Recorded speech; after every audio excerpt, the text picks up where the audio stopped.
What is up? What is good, ladies and gentlemen? We are here on a Sunday night because Ruby decided to close up the church to deny the people their right to salvation. Andrew, I don't know what you got pulled up right now. Yeah, be careful, dude. Be careful. We're live, bro. There's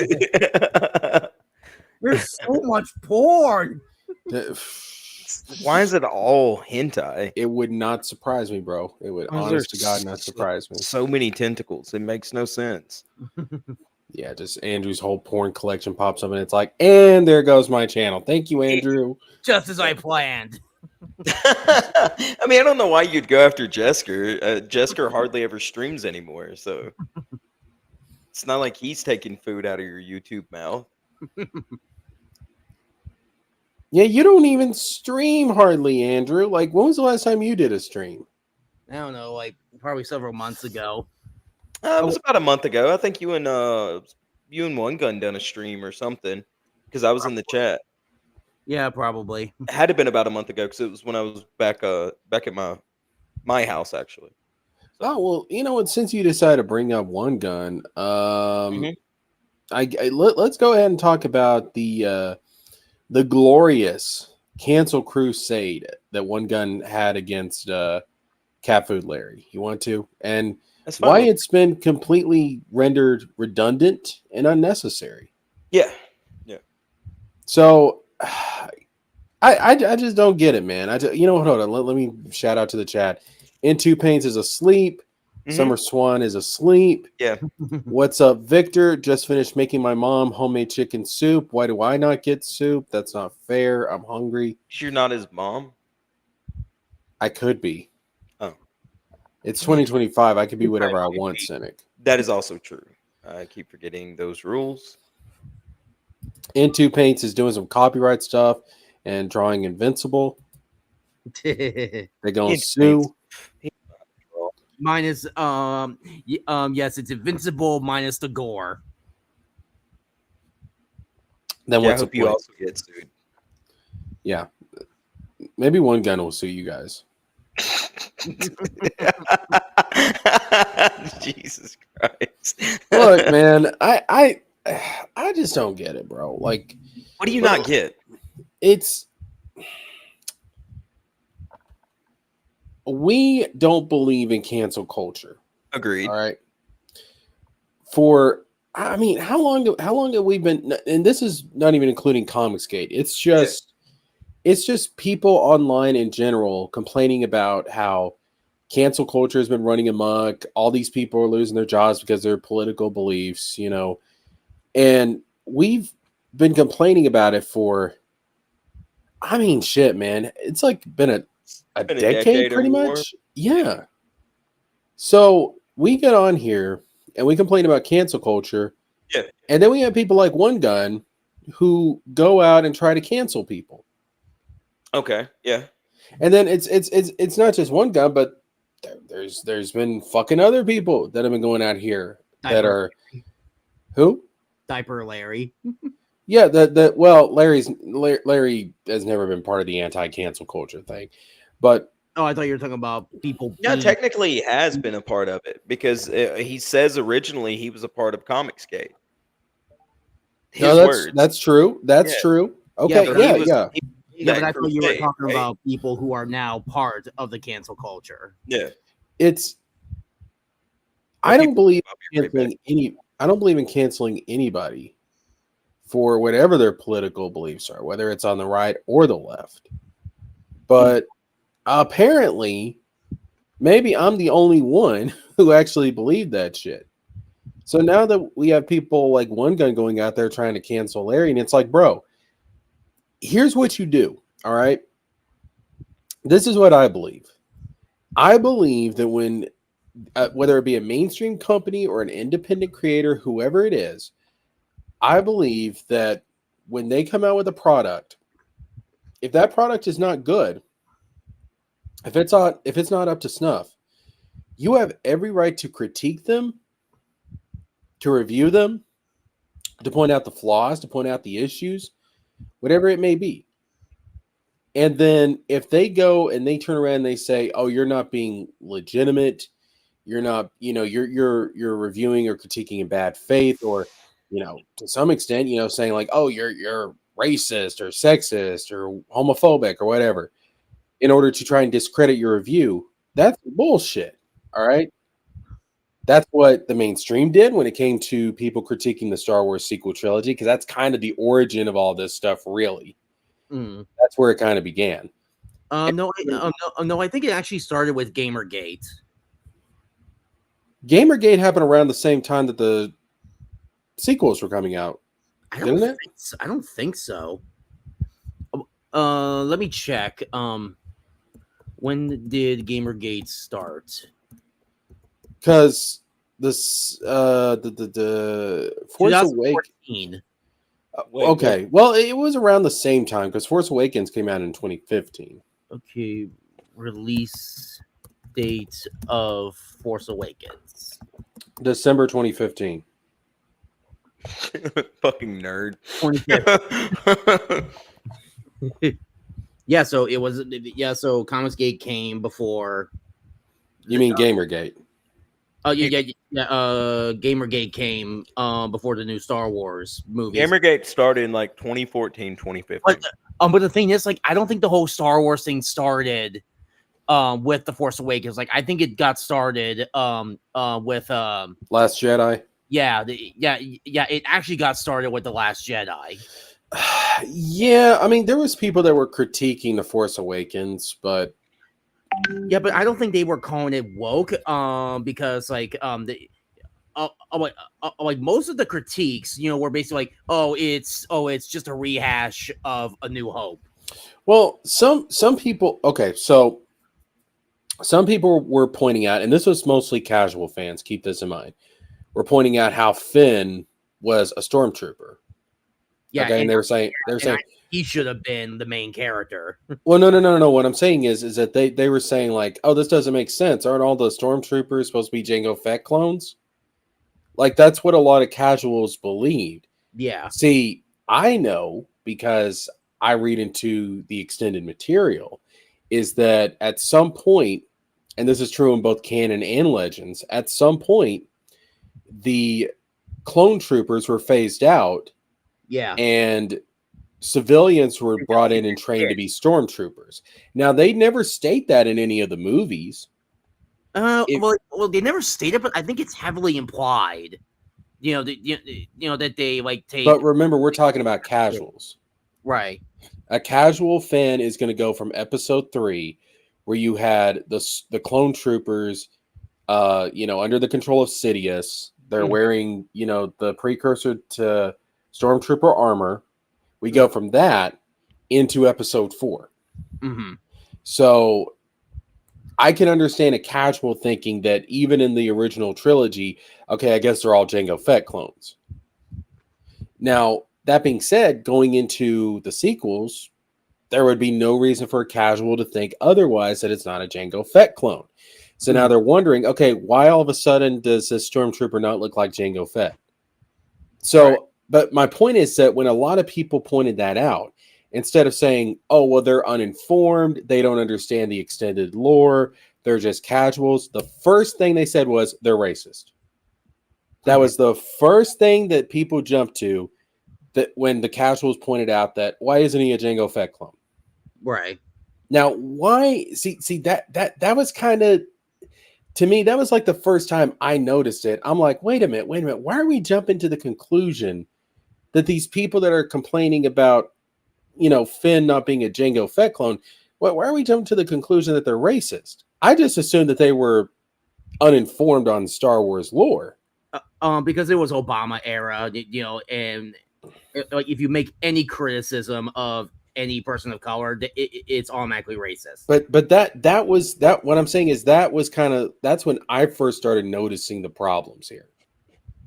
So, and that it just kind of escalated from there. And then of course, I mean that's what happened. So I say all this to point out is that, then we started getting into people creating a counterculture with like the Rippaverse, with Comicsgate and stuff. But then we had people criticizing Eric's book, and then Eric was, attacking the critics. And it's like, wait a minute, isn't this the same thing you complained about the mainstream doing, where the mainstream would go after and attack the critics? Like, you're doing the exact same thing. Mhm. You've got that confused though. What do you mean?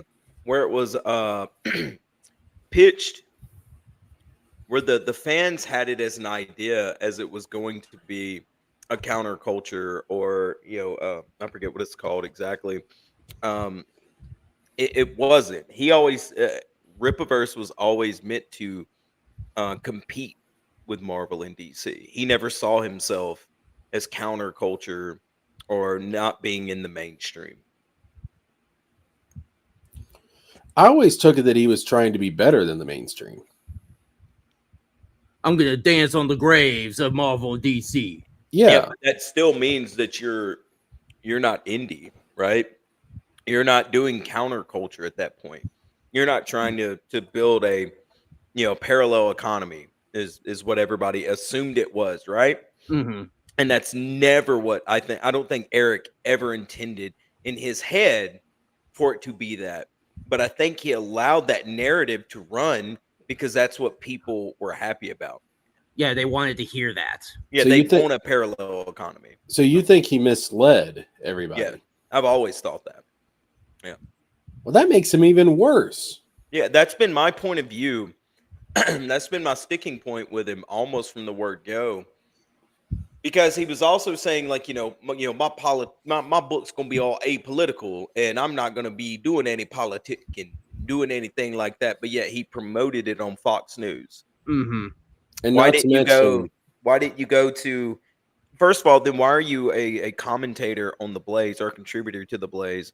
And why are you doing this on Fox News? Why aren't you trying to go to like the Young Turks or somewhere else? Right? And promote Right. your book also. And politics are out the door. It's just entertainment. Can you imagine Eric July on Rachel Maddow? Yeah. I think it'd fit like a fucking glove. I think it'd be fucking hilarious, bro. Yeah. Yeah. But no, I think from the word go, he's never intended it to be some form of a parallel economy item. And he always intended it to be mainstream. And he wants to see, Marvel, DC, Rippleverse emblems in Walmart. Mm-hmm. Yeah, in comic stores. Yeah. That's never going to happen. No, dude. I mean, the fact that anybody would buy a piece of fucking clothing or anything that has that stupid goddamn hat emblem on it, that's the dumbest fucking emblem I've ever seen in my life. Yeah, that's what I want on my hat. I want a hat on my hat. That's what I want. Yeah, I want a hat on my hat with lightning bolts like the Flash. I like imagine, like if I made XP Comics, and I use my beard as my logo. You talking about your girlfriend or your actual beard? My beard. Yeah. I'm just gonna use Ruby as the mascot for everything. Hi everybody, I'm Ruby King. Look at me. Gonna make him look like a little black garden gnome, man. It's gonna be great. Draw him as a little mammy yard gnome with big red lips. Yeah, Come on man. down to JeskerJames comic books. I'll make Ruby him King. make him like your make him the black version of Mr. Mixpidalic. Yes, there you As go. long as you don't pay him, that's all that matters. I mean, that's got some. Yeah. That's got some pre-Civil War implications there, Cynic, if you know what I'm saying. Nah. The Jewish producers of music have been doing it for a long time and legally with contracts. It's good to be in Dixie. Hooray. Hooray.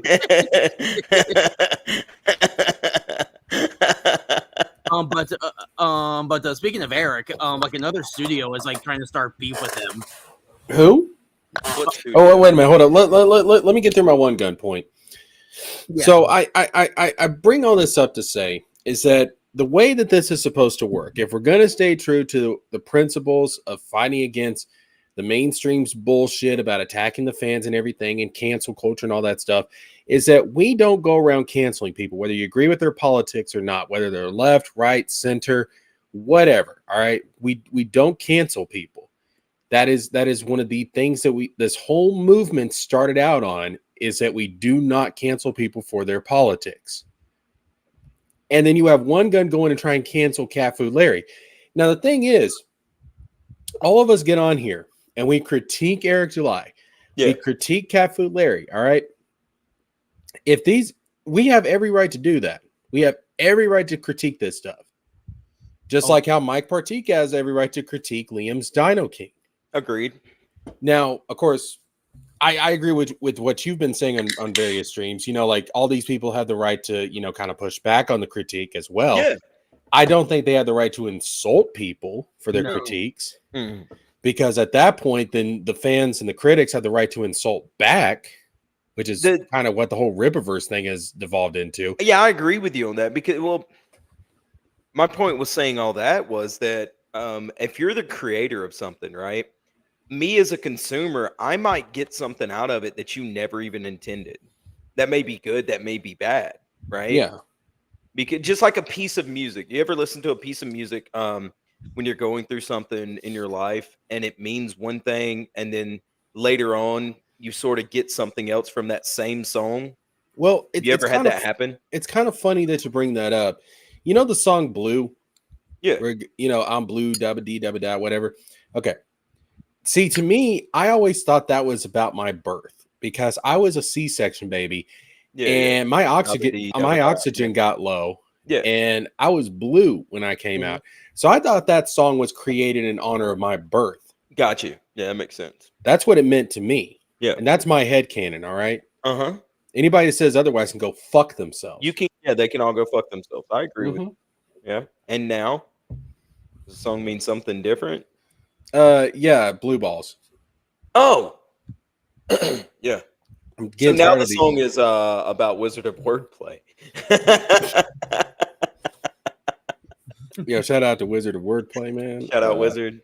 Good guy. Wins, everybody. You know, when I hit the lottery, you know, we're all going out to Vegas. We're gonna lock him up in a hotel room with the prettiest bitch that we can find, and they're not coming out until he's lost the V card. I'm just saying.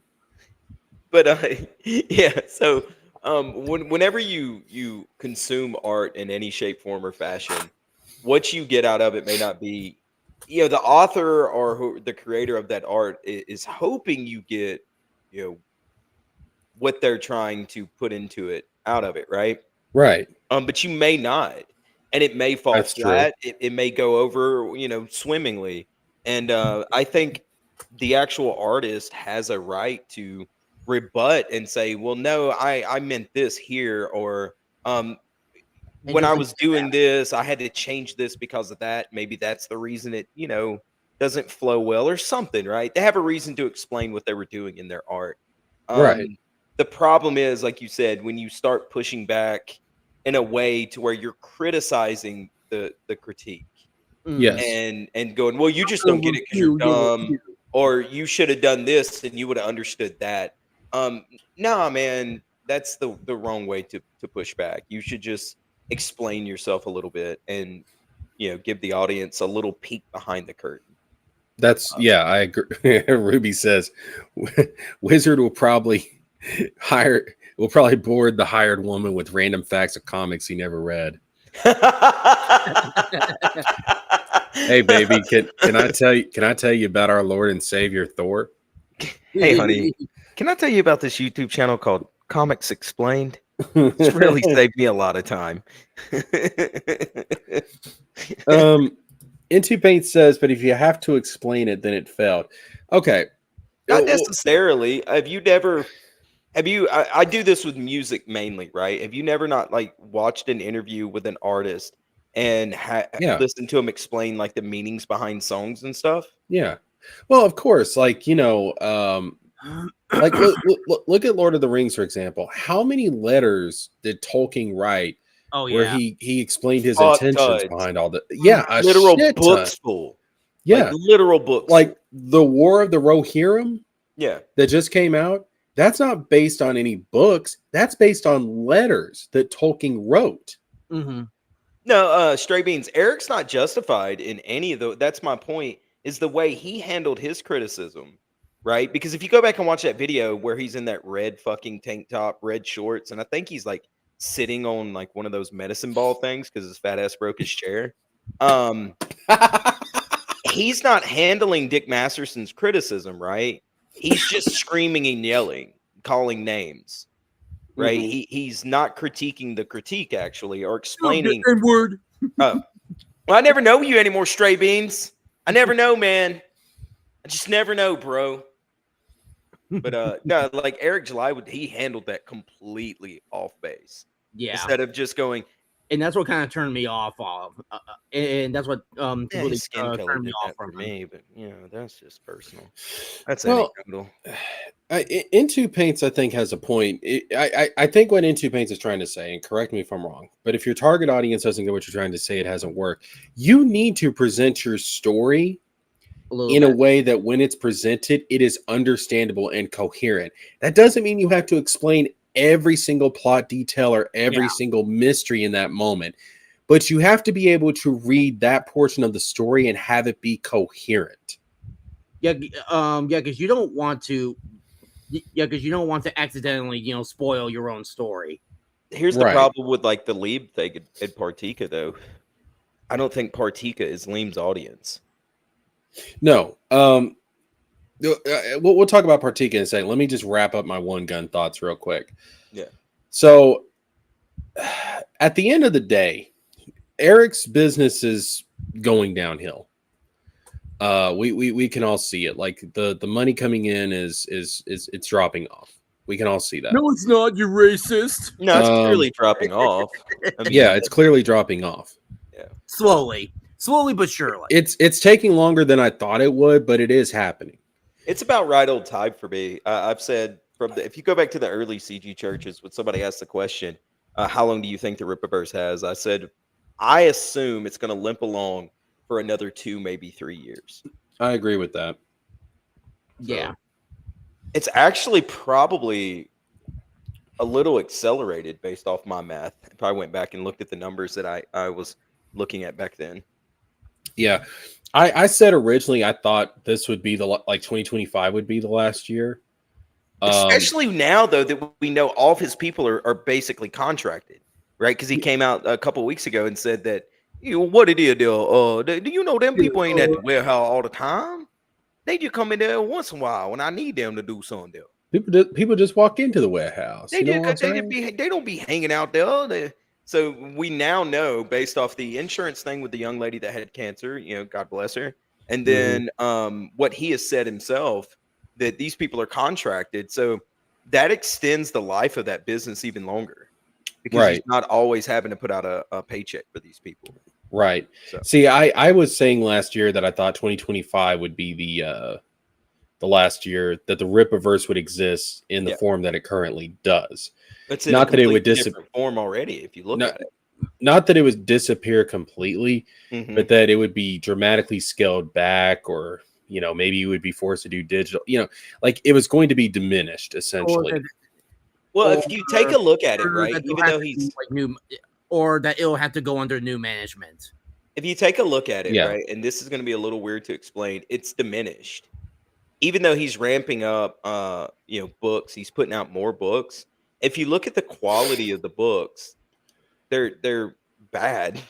That Zaylan shit is terrible. That is a difficult thing to accomplish, to get worse than what was coming before, but he's managing to do it. I guess he really is moving differently. You look at Yaira 2 was even worse quality. Mm-hmm. Right. That Yaira 2 drop off was huge. Was mind blowing. That I was like, my eyes were like wide open. I was like, whoa. Yeah. So he may be ramping up production, but I think he's scaling back in quality. I forgot about that. He changed the page count and tried to act like, well, now you get more bang for your buck there, sir. I'm gonna take them books, and instead of $35, you're gonna give them for $25. And you know what? You're gonna get 3/4 of a book there, sir. How you like that?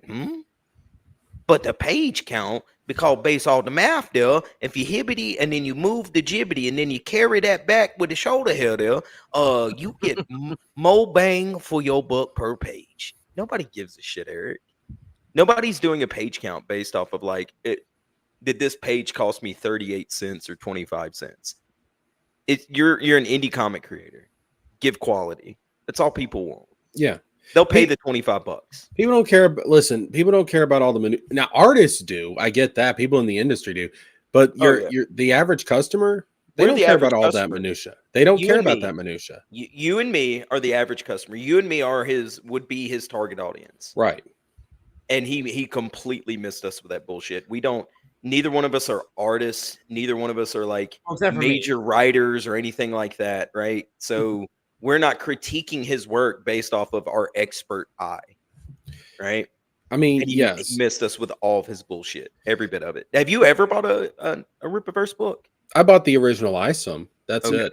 Yeah. I bought nothing from him. So yeah, because I bought into all the bullshit he was going on. I was like, you know what? I'm going to buy this comic. I'm going to support this. Okay. But no, after that, no, and especially like after the reviews came out and then he started going after people making the reviews, I was like, man, fuck this guy. I ain't never buying another one of these fucking comics again. Yeah. So back to the one gun scenario. We keep getting bogged down in there. Yeah. We'll touch on all the stuff we've been getting around tonight. But so yeah, like the thing is, man, is that if the shit sucks and we're right about our critiques and we're right about our reviews, this shit's gonna fail on its own. All right. And that's if you really want to stop people like Cat Food Larry and Eric July, then just let them keep digging their own grave. Don't cancel them. All right. Let the market work. Okay. Let people vote with their freaking pocketbooks. Okay. Yeah. I'm holding my pocketbook right now, like the twink I am. Okay. Yeah. Let my pocketbook decide. All right. And that's what we saw with Cat Food Larry, because now Cat Food Larry, I mean, shit, bro. Like, what wasn't it just yesterday we found out that Diamond Comics are they don't even have him listed anymore? Yeah, no, it wasn't Diamond Comics. What was that place? Global Comics, but I think that's because Larry removed them himself. Yeah, I mean, but and why would he do to say in Arctic Press? Yeah, and well, Antarctic Press and Diamond both have removed it because but that's been a minute. And Diamond removed him because they removed everybody. Yeah, and then Antarctic Press scaled back on everything, but the Duns. So like, I think they're only producing in-house books. So like Ben Dunn, and then what's that other guy, Lady Death or something? Don't they do his book? I don't know. I forget. I think they're doing like one or two more. I don't know. Is Gold Digger one of them? I think Gold Digger. What you say? What you say? Gold what now? What, Andrew? Duh. Yeah. All right. It wasn't me. It wasn't me, chat. I think I think they are, man. Like if I was Antarctic Press, I would at least be keeping my number one book in house and trying to find a way to. Their problem is they don't have a way to distribute it. Right. So they don't have a distributor. So they're probably going full crowdfunding at this moment. But if you could find a way to keep something like Gold Digger, then it's a cash cow. Why not? Right. Yeah, man. Larry's world is collapsing around him. So this whole the cancel campaign of One Gun against Larry is it's completely unnecessary, and it always was. And we're seeing like when people suck, things start to collapse around them. Yeah. All right. So my whole point in saying this is that do not go along with cancel culture. All right. Just point out the flaws, point out the issues, let people know about it, like we've been doing with Eric, like we've been doing with Larry. Let people know about the issues. Be fucking honest and genuine in your critiques, and people will listen and they won't buy this shit. Yeah. It's that fucking simple. It really is. Yeah, the thing is with Larry, though, you didn't even have to do that because nobody's already buying his shit. He's already pre-canceled. What are you doing? I don't know, man. And see, and when you do it that way, the fault's not on you. It's on them for making a shitty product. Exactly. Yeah. So, One Gun, we love you, but you got to cut this shit out, bro. Stay in your lane. All right. So what do y'all want to tackle next? Y'all want to jump to the like I found a video where I said like where like another studio, was like trying to start beef with Eric July. I found the video and All right, yeah, we'll jump into that. The thing is, it's a 2-year-old video, so I don't think it really matters. Yeah, that doesn't matter. Yeah, but I did find something interesting. On the Rippaverse YouTube, they have a video called "The Great War of Separation #1 Reviews." What are all of you saying? And I was like, oh my gosh! Like they're only going to show the positive reviews. Yeah, of course. That's just called marketing. Yep. Oh yeah, but would you guys like to see? But just to see what happens. Is it on the Rippaverse channel or is it Eric's personal channel? It's on the Rippaverse. Like I'm sharing it right now. Okay. So there we go. Canceling Eric July again. I'm gonna get put on another list. Criticize, cancel, same thing. All right, play that bitch. The reviews for The Great War of Separation are coming in, so let's take a moment to see what the fans are saying. Yeah, what is this? The Great War of Separation did not go the way I thought it was going to go. Wow. Yo, I didn't see this coming. Man, this is fiery. This story is just the beginning. Is definitely the comic you would want to buy. First, I have to say the art is by Jackson Herbert. It's probably my favorite. Pause already. Yeah, no shit, Sherlock, because it gives you the background of a story that's already fucking 3 years old. That everybody was like, what the fuck's going on? Isn't this essentially Eric July's Silmarillion? Yeah. Oh, yeah, I mean, I guess so, but the difference is you didn't need the Silmarillion to understand what was going on in the Lord of the Rings. Hey, you know what, Cynic? You know what? People forget this now. The Magician's Nephew is the last Narnia book to come out. Oh shit! Yeah, you're right. Yeah. No. I thought it was the second one. No. It didn't come out until after the. I'm pretty sure, like, unless my 5th grade teacher lied to me when we started reading these books, the Magician's Nephew was the last one to come out. Okay, so hold on. Okay, so The Lion, the Witch, and the Wardrobe came in 1950. Prince Caspian came in 51. Voyage of the Dawn Treader came in 52. Then Silver Chair, A Horse and His Boy, The Magician's Nephew in 55, and then The Last Battle. Yeah. In 56. Okay, so Magician's Nephew was the second to last to come out. Yes. Yeah. Huh. But think about that. I find it weird. Yeah, no, that's definitely weird. But we went through that many books without the backstory or the origin of Narnia, and it was still a fucking coherent. Yeah, because you knew what was going on in Narnia, right? Like you didn't need to know why it was created. You just right. The book was made for kids. Just accept the premise. No. I'm saying like we didn't have to ask all these questions because it's a quality book. Like Luke knew how to write. Yeah. He knew how to make a coherent story without giving you all the backstory up front. Yeah. Whereas Eric, he gives you none of the backstory, but the book is not coherent because he's a bad fucking writer. Mm-hmm. This is definitely the first book you'd want to read 3 years later after he's already published 5 other books, so you know what's going on in the rest of this fucking world, you big dumb idiot. Listen, man, if Eric is not a good enough writer to just put out this universe without any backstory information, honestly, The Great War of Separation probably should have been the first book to come out in the Rippaverse. I could play devil's advocate and say maybe second or third. But it needed to come out that first year, I think. Agreed. Because you can get people hooked in with like a little mystery of like what's going on. And he could have even played that I'm not going to hold your hand. I swear to God, Ruby King. A horse and his what? A horse and his boy. Don't you make this into something dirty. Don't make it horse and his boy. It's about a talking horse. Yeah, don't you fucking make this into something. Listen, and a boy wasn't the boy's name Shasta?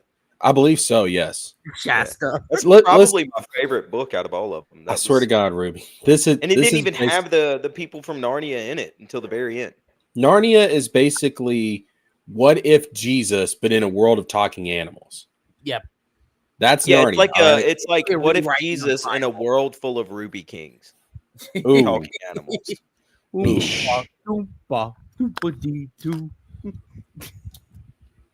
Can we kick him from the chat? No. Oh, wait, hold on. Is he a moderator?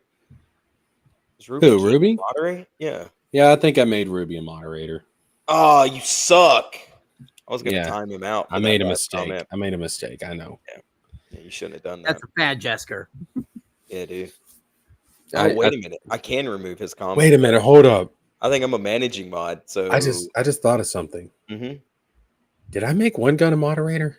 I don't know, but I don't remember. I don't remember. I'm a managing moderator, which means I can ban Ruby King. Fuck around, Ruby. Fuck around and find out, bro. Keep playing. In the Rippaverse so far. This guy's work is absolutely banging. It is fire. I decided to go ahead and read The Great War of Separation #1 from the Rippaverse. Chuck Dixon killed it on the story. I'm excited to see where this story goes from here. Hell of a way to start it off. Whether or not you're a longtime fan of the Rippaverse, really invested, you're going to have to read this because this is a foundational Pause it event. for a second. Chuck Dixon is a fantastic writer. Andrew, pause it. Go back a couple of seconds. And turn the volume down a little bit. Jesus Bro. Christ. Are you deaf? Yeah, about half is fine. Bro, this is probably the best cover art in the entire Rippaverse lineup. You sure? I think so. I've seen ISOM I covers. do think it's a good cover. I like that it looks like a painting. I enjoy that. I don't think it's I'm not gonna shit on the cover at all. I agree. It's not. It looks like a history. Like it kind of looks like a cover of a history book. Exactly. Like it looks like it's like a state book. Like those public school history textbooks, or like something that Scholastic would put out. Yeah. Yeah, I agree with you. It's not Which bad. is All right, you can continue, Andrew. Give me a minute. Foundational event. Chuck Dixon is a fantastic writer, an absolute legend in the comic industry. So of course the writing is going to be top notch. I really Not like this. necessarily. I Chuck Dixon's not cannot that great. wait for part 2. I think it's going to just expand even Wait, more. hold The up. only bad part about the Hold up, Rippaverse- pause. Why is there going to be a part 2? There is. Why? Why didn't they just put it all out at once? For Why the would you same part- reason that there's a Wicked Part 2. All right, stop judging. I understand Wicked Part 2 because it's a fucking 3-hour movie. Well, maybe Like, maybe it takes you 3 hours. I mean, listen, let's be honest here. It's probably going to take, given the type of fans, the type of people that the fans of the Rippaverse are, it's probably going to take them 3 hours to get through this book. I'm going to go with 3 days, but okay. Victor says, "Hey Jesker, do you still have the Viking Yaira art somewhere? Somewhere on my computer. I'd have to look for it though. That's been a while. I don't know. It's somewhere in my images. I have to go through a lot of porn to find that, Victor. I was going to make that same joke. I'm glad. I know. I preempted you, bitch. I knew where it was going. I was going to say gay porn though, but yeah.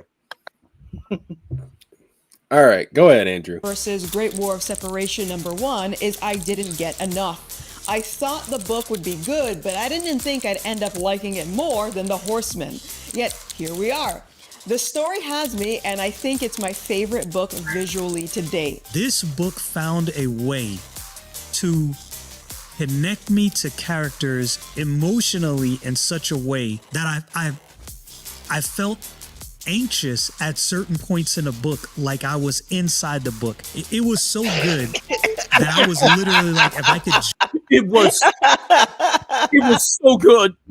I was in tears. I was immersed in that comic book. This- it almost made me not go get cigarettes and leave my kid. This motherfucker's Go retarded. get milk and never come back. The fuck? What the fuck is he on about? It was that good, man. He It was was so immersed good. in the book. Has nobody from the like CG or detractor side done a Great War of Segregation Review. review? They probably did, and I don't have time to watch a lot of the detractors anymore, but yeah. Mike Partyka, that he said that's the next book he's reviewing. Yeah, and And like I'm willing to bet there are some people who have done reviews, but they're gonna be ignored, for this video. Well, obviously, yeah. Like, come on, you think Eric's gonna have somebody like, yeah, Eric's gonna include all of us. Well, he's not gonna put a detractor in the fucking thing. What are you talking? Even if they said it was good, he wouldn't put somebody like that in there. What do you? Yeah. Can you imagine him putting one of us in there and it's like, oh, listen, guys, I went through the entire length of the Great War of Separation. And I gotta say, man, this is one of the most racist books I've ever read in my life. I'd have to know how to read first, so he'd never put me in there. Oh wait, I can't read. Exactly. Just look at the pictures and move the pages. Ruby says, imagine if Ethan says it was good. He's definitely not showing that shit. Oh, yeah, for sure. Guys, this is better than anything the Kings have written. I'd have start my channel whenever I actually started. I'd like review the books because nobody would, just not put my actual screen name on there, come up with a different screen name, and then like review the books like they're good and get in them, and then hopefully I get in one of these videos and then just turn around and be like, I got you, bitch. And just start. You're gonna have to work on that accent, man. Your voice is way too recognizable. Gotcha, you think so? You think? Yes. Fuck. Yes. Not good. Yes. Fuck. All right, then. I'll have to figure out a new accent. Maybe I'll go with the black scent. Keep going. Well, you do hang out with Ruby. All right, Andrew, click that play button. Jump through the pages of this book and start yelling and high-fiving, I would. Reading The Great War of Separation, I like how we were introduced to a famous Except as a kid, and I am loving the Tom Clancy style political thriller in the beginning. Very well done. I'm a Tom Clancy reader myself. I've been waiting for this to come out because everybody it explains everything. Everybody fucking has for 3 years. Actually happens no in shit. the books that were released previous. What's wrong with his face? Yeah, I was gonna mention like is that a birthmark? I hope so. If not, his boyfriend is really angry at him for something. What? Out because yeah, that has to be a birthmark. That's the look he had after his boyfriend got angry with him. Nah, that looks like a black eye. I think it's. Bitch, are you having fun? Baby, stop! Please stop! I love you. Stop. His boyfriend's a detractor. He watches CBS. That's a divorce waiting to happen. A house separated. The Great War of Separation got me separated from my husband.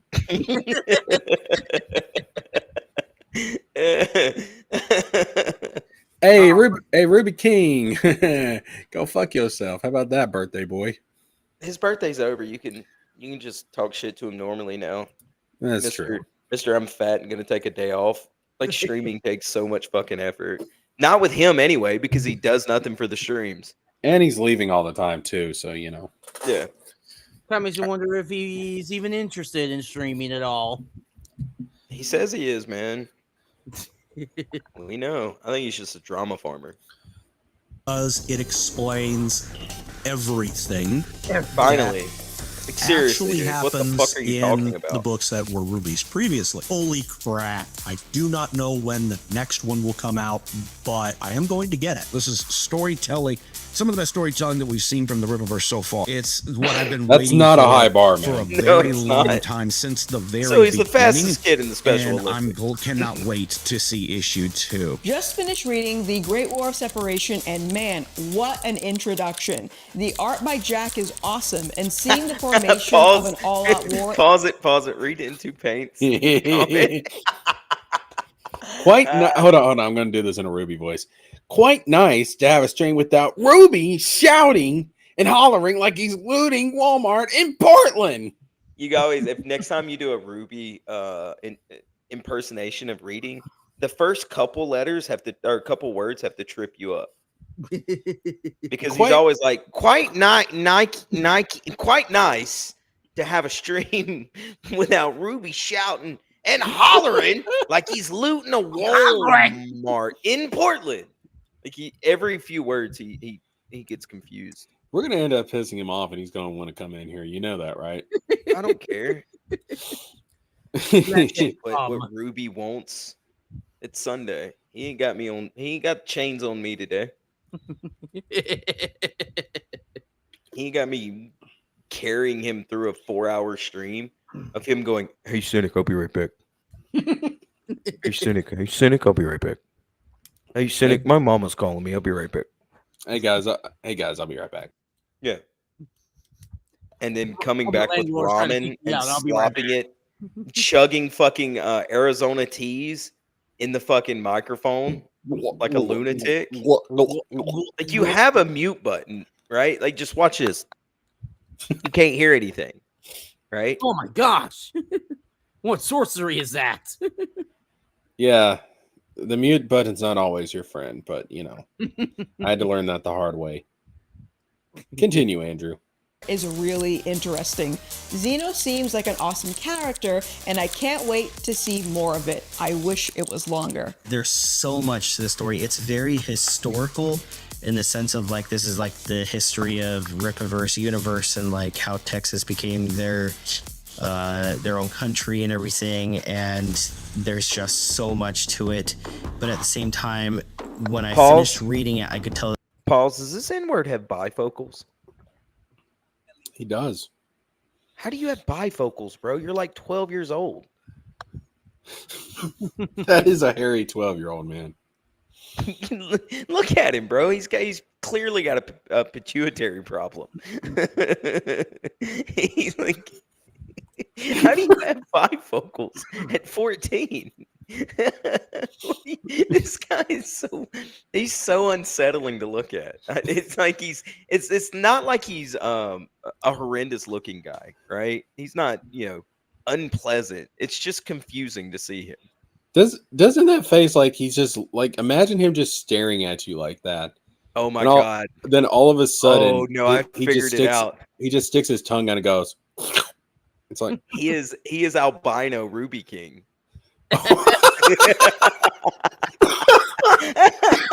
This is Emerald King. Oh shit.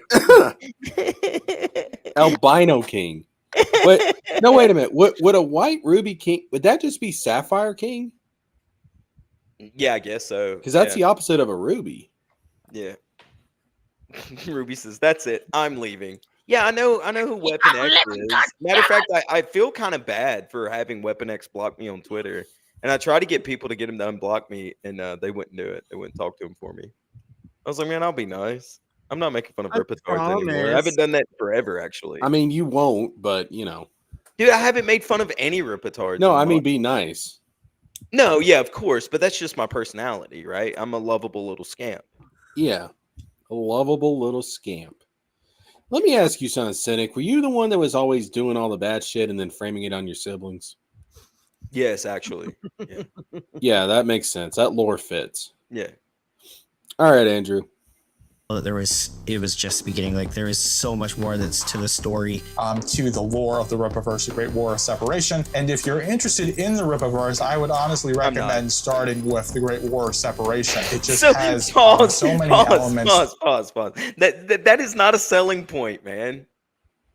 Right? Wait, what did he say? I zoned out. Every one of them keeps saying, if you're interested in the Rippaverse, you should probably start with this book. Yes, this should have been the first book that he came out with, maybe second. Exactly. Like if this is such required reading, yeah, why did we're 3 years into this bitch. If you remember, one of the biggest talking points when the books first came out, like Isom 2, was everybody going, "What the fuck is going on?" Wait, hold on. He was looking for a prostitute for his sister's mama's auntie's friend's daughter, right? And then he found her, and then she just disappears. He gets disrespected, and then he whips everybody's ass. And then next thing you know, he's fighting what was it, like fire monkeys or something? Yes. Yeah, demonic monkeys. Yeah, demonic monkeys in the next book, and everybody's like, "What the fuck is going on here? Where the hell did the young girl that even started this story go? Like, what's going on?" It went from like a street level detective story to a supernatural fucking demon monkeys. Yeah. And everybody does that kept happen? going like, all right, well, just tell us about the state of Texas. Right? Like this is your whole thing, right? Like this great war of separation stuff. You've got, especially when Alpha Core came out, because everybody's like, who the fuck are these guys? Right? Like, come on, man. That is not a selling point. It's Zod's gang, man. That's who they are. Nah, man, I don't like that. No. That's not Zod's gang. No, we're not going to go with that premise. No, we're not. First of all, I'll tell you after the show why we're not going with that premise, but just listen to me right now. Disavow that. No. Okay.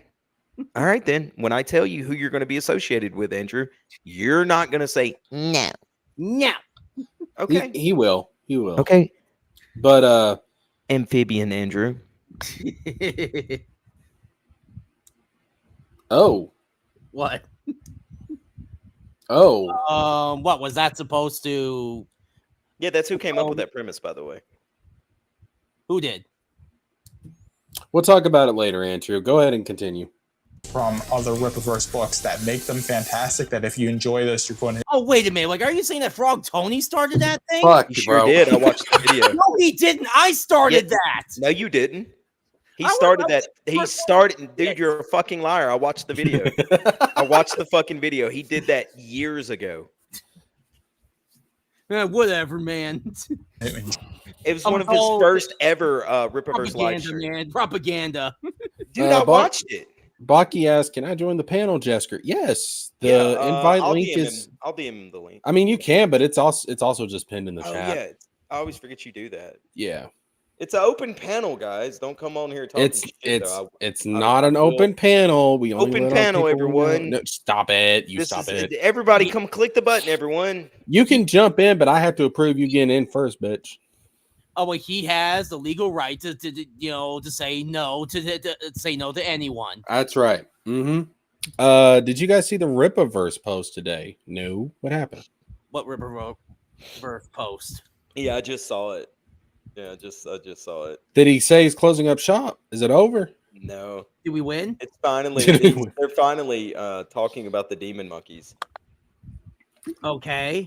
And what? In ISOM 3. It says, What will the Avery Stillman make it out of the Devling Swarm's cave in one piece? Pre-order ISOM number 3 today to find out. Okay, so and add this epic poster by Greeny Draws. Done then. I wasn't done talking, Andrew. Okay. Go ahead. Sometimes you've got to learn how to let someone else talk, Andrew. Like, you've really been getting cocky lately.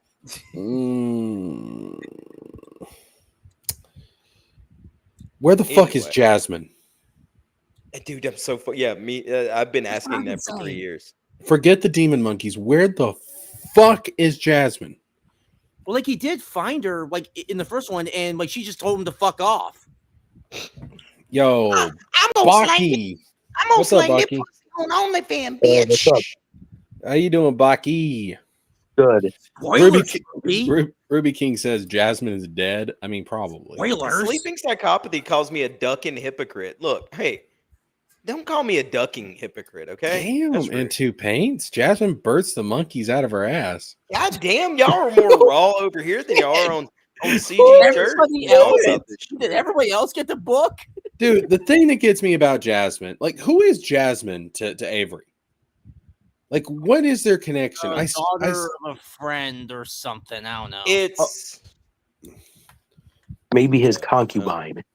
Okay, here's the thing. This is something that I took to heart when, like, Tim Burton said this when he came out with that live action Alice in Wonderland. Mm-hmm. So in the Alice in Wonderland books, the Red Queen and the Queen of Hearts are 2 different characters. Mm-hmm. Now, I know in pop culture, it's common to, associate them as being the same character. They're not. They're 2 different characters. In the live action Alice in Wonderland that Tim Burton did, he combines the Red Queen's attributes and the Queen of Hearts attributes into one character. And the reason why he did that is that he said sometimes it's better. You can make a stronger, more impactful character by combining 2 weaker characters into one. All right. The same thing should have applied to Jasmine. Instead of having Jasmine be a separate character from Avery's niece, make Jasmine Avery's niece. And then all of a sudden, the emotional connection there, the reason for why he's going after her, is so much stronger and so much more impactful. Mm-hmm. You feel me? Yeah. That's a very simple writing technique. It would have made way more sense. It would have been way more impactful. It would have got us invested. I mean, I'm an uncle myself. Like, that instantly would have got me invested. So hold up. Isn't Isom sort of a PG-13 book? Yeah. I So guess. how is Eric going to put her being gang raped in the alleyway behind that club Damn it, in the Sid. book? Age her up. Age her up, baby. We don't even know how old Jasmine is. You don't even. I'm assuming, given the type of book this is, that she's of age. I mean, I doubt.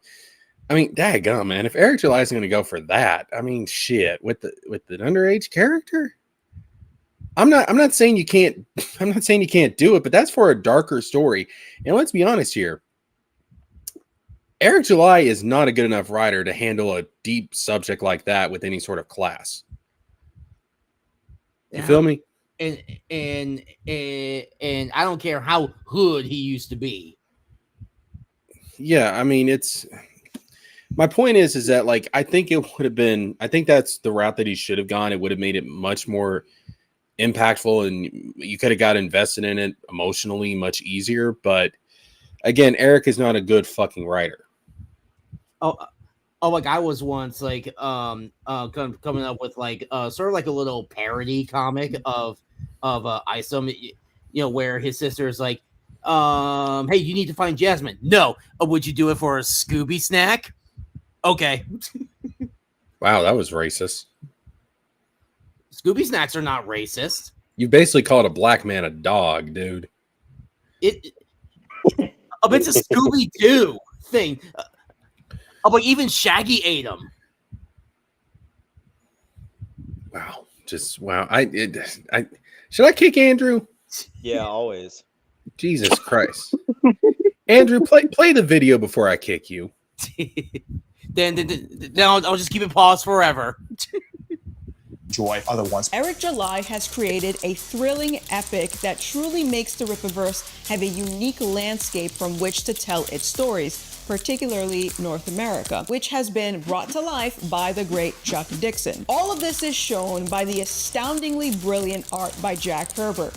With expert use of light and shadow, every panel conveys clearly the events taking place in a masterful way, with lovely colors by Candace Hand. I can't wait for issue number 2 of this limited series to see the conflict level up. When I was done with this book, the only thing I kept thinking is, I cannot wait for the next one, because this is heating up and it looks like there's going to be so many things explained that I had questions about, and I cannot wait for it. Wait, so are you telling me that it still doesn't explain everything? Like, is that why? Is there a second part to the story? And yet earlier in this same video, the Thinking said, this book explains everything. So then why is there a point of having a part 2? Because marketing. That's something. Freaking ridiculous, bro. Jasmine is old enough to get this dick. Am I right, boys? I don't know. I don't know how old Jasmine is. Yeah, dude, I have no idea. I'm Show not me. going to say that. Bitch, show me your ID. Yeah, I need to see your ID first before I ever commit to that. Like just imagine, like if we do find out that like Jasmine's a minor, I'm like, I don't know what to feel anymore. Dude, I'm not saying you can't get into dark subjects like that, but you have to be a really damn good writer to be able to handle it respectfully. Yeah. And Eric's not that. Eric nor anyone else working for Eric is that level of a writer. Yeah, Chuck Dixon maybe used to have been or had been, for a minute, but the rest of them just aren't. They're not. So, God, I hope that's not the route that this is going, because That's whoo. That's going to be quite the stream if that's the case. Mm-hmm. All right, continue, Andrew. A massive thank you to all of our incredible fans for your love and support. We are beyond excited to hear that you are loving this story, so please keep those reviews coming. And if you haven't picked up the Great War of Separation yet, what are you waiting for? Head over to Rippaverse.com and get your copy today. Yeah. I don't know, guys. I think that convinced me. I'm going to go buy this right now. What about you guys? Gay. Come on, Jesker. Don't do that. That's gay, bro. Come on. Gay. I mean, I'm supposed to be the residential twink, so I mean, Yeah, but I would rather see you suck dick than read a Rippaverse book. I believe that would be less gay. Daggum. Wait a minute, hold on. Is Leem streaming right now? Yeah. Leem? Yeah. Yeah, he is. Oh, Liam? Yeah, he is. All right, fuck it. Let's jump into this Mike Partyka Liam nonsense. Yeah, sure. Bro, listen. Liam has got to he's got to get out of his fifis, man. You know what I'm saying? Yeah. Like he has to stop. Like every time he streams, it's always about him bitching about who who has wronged him. Every stream. And I'm tired of hearing it, man. I like Liam. We've streamed with Liam. I think he's a good guy, but bro, he like it's all the time with this bullshit. This whole victim mentality of this is how everybody wronged me. Everybody wronged me in the mainstream. Everybody wronged me in the indie scene, and it's like, bro, not every single critique of you is a fucking personal attack. Get the fuck over it. Get out of your own way. Some people are just sensitive Sallies, though. But stop being a pussy. Yeah, I mean, you can't get your pussy hurt over everything somebody says. Sleeping Psychopathy said, Jesker, you're my new favorite person. Thank you, Sleeping Psychopathy. At least somebody loves me. Yeah, no, I said that's it. I'm timing you out, Sleeping, so I'm gonna ban her from the chat. You leave her alone, you son of a bitch. No, you leave my queen alone. We talked about stuff after the stream last night, right? Like, not to be personal, but when you realize that like this internet bullshit really means nothing in the true scheme of things, man, you'll be a lot happier because I can turn my phone and computer off and walk away from this internet drama at any time. Yeah.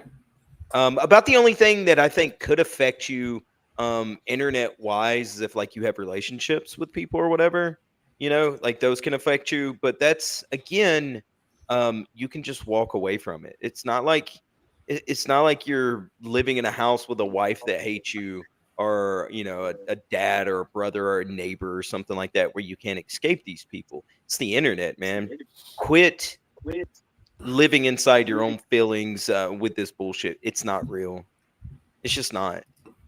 Sleeping Psychopathy, yeah. Give me the timestamp. I would appreciate that. Thank you. But yeah, man, it's bro, it's first of all, it's fucking grating, okay? Like it's fucking grating. Like every single time he gets on a stream, he's always bringing this shit up. Yeah. Every single time, and it's like, bro, we get it, and we agree with you. Yeah, most of the time. Most of the time, to an extent, but you got to stop reiterating. You're preaching to the choir at this point. I would like to go look and see. I haven't done it, right? But I'd like to go look and see his streams where he's not bitching about people, like what the views are. And if he's taking that like drama farming stuff seriously because he's getting more views. But the problem with Leem's numbers is more views doesn't correlate to more purchases. That's true. So and also it makes him look like a hypocrite. Because here we are complaining about Eric, bitching at his critics and everything. Yeah. And then he goes and does the same thing. And look, man, I get it to a certain extent, like on an emotional, visceral level. I get it. Like you put your heart and soul into making this story. Nobody wants to hear negative criticism, but at the same time, you got to go into it knowing that you're going to get some negative criticism. Yeah, not every book's for everybody, right? Right. And I think that's part of the thing with Mike Partyka is that I don't think Mike Partyka was really the audience for this book. No, I agree. I think that Mike makes some good points, but at the same time, when I look at something like Mike keeps bringing up the panels with the when what's his name, Taiji is like sleeping in the bed, recovering and everything, and the kids jump on top of him, and he's like, oh my God, I hate this. These kids are these little shits and stuff. And it's like, Mike, hold up. Wait. Pause. Oh, it's supposed to be funny. This is a manga. It's not really a comic. It's a manga. Okay. Here's what you have to understand. He is appealing to manga readers. Mm-hmm. And when it comes to manga, there are certain types of comedy that you don't see in American comic books. That scene is a prime example of it. This is going to sound fucked up when I say it, but just roll with me for a second. Physical abuse can be very humorous in a manga. Just look at all, look at all the funny videos of guys, getting hit in the balls. That's fun. Think about it. I usually try not to, but okay. I mean, think about it. Like if you have a tsundere who keeps, punching or kicking like the guy she likes, it's meant to be humorous on some level. Yeah. You're not meant to take it seriously. That's just a manga thing. It's a manga trope, okay? It's meant to be funny. It's meant to be endearing. All right? Like I think it was you on Dave's channel. Mm-hmm. Like you said, like it made you endearing to the kids. Like, what would you call them? Like these mischievous little scamps or something? Yeah, because that's what they are, right? Like they're just excited to have, because their big brother is gone, and they're just excited to have somebody in the house, right? A new friend. Yeah, like I didn't bat an eye at it because I guess it's where I've read manga for so long. I'm used to that kind of humor. Yeah, that's why I asked Mike on that interview, or when he came on. It wasn't really an interview, but I asked him how much manga he'd read, and he's not very well versed in manga, but he's read some. So. Another manga trope is that sometimes their sound effects, are literally like the word, kind of like shift or and that's not typical in a Western comic, but it's common in manga. Right. Yeah, is he doing that right now, sleeping? Because I need to hear that. Okay, yeah, and Andrew, can you pull up your screen again? Because you just had Leem's stream up. Yeah, I just saw it on your. Find it pretty quickly. So if he's responding to Glacier, because he's now trying to say that Glacier is saying that. First of all, Glacier's just a fucking retard. He said that he got my stream is frozen or what? Don't want anyone to pick sides. I popped in the chat and was asked, replied, I didn't bring anything here, blah, blah, blah. No help. Caleb was just trolling. I froze it, I think, in response to this. I think that you're right, is what I'm going to say. I think that you're right. Look at this little girl here. That's a young pup, too. Look at her little baby eyes. Aww. Come over here. Come up here and say hello to everyone. Oh, that's the age where they still have the puppy breath. Oh, yeah. Little girl. Yeah, but it's still cute. She's going to be spraying That's a nice dog. Daddy, aren't you? That's a pupper. If you give them milk, I think that you're right. I think that people just, what to do. And what I was saying was, what you guys don't see is like, when I'm not here, that's all I do. To the point that my wife tells me I work too much. She literally every day says, Leem, you work too much. You stop it. Sleeping Psychopathy says go back about 20 minutes. That's when he was talking about the Glacier stuff. It's like, I'm not out there. 20 minutes. Yes. So take it back to. That's way back. 20 minutes from where we were. Right there. Right? Like, all of these guys want me to be the one to apologize after they throw the first punch. And it's like, I don't think that's my job. It's not my responsibility. It's not how a man works. Yeah, I it's agree sort with of you, me Sleepy. admitting that they have power over me that they don't have, It's like, at the end of the day, am I going to win any popularity contests on the internet? No. Even if I play my very best, goodest boy and be like Micah Curtis and all these other guys that'll act like your friend to your face and then stab you in the back, talk shit about you behind your back to try and tear you down. Even if, I'm like Yellow Flash and just go and do hate streams every day and tell people what they want to hear so that people like me. That'll never change. Like, I'm not a likable person, in case you guys haven't figured it out. Skip forward about 5 minutes. I'm cross. Go back. Yeah. No, skip forward. No, forward. About 5 minutes. Okay. Well, that was me genuinely frustrated and upset by that situation.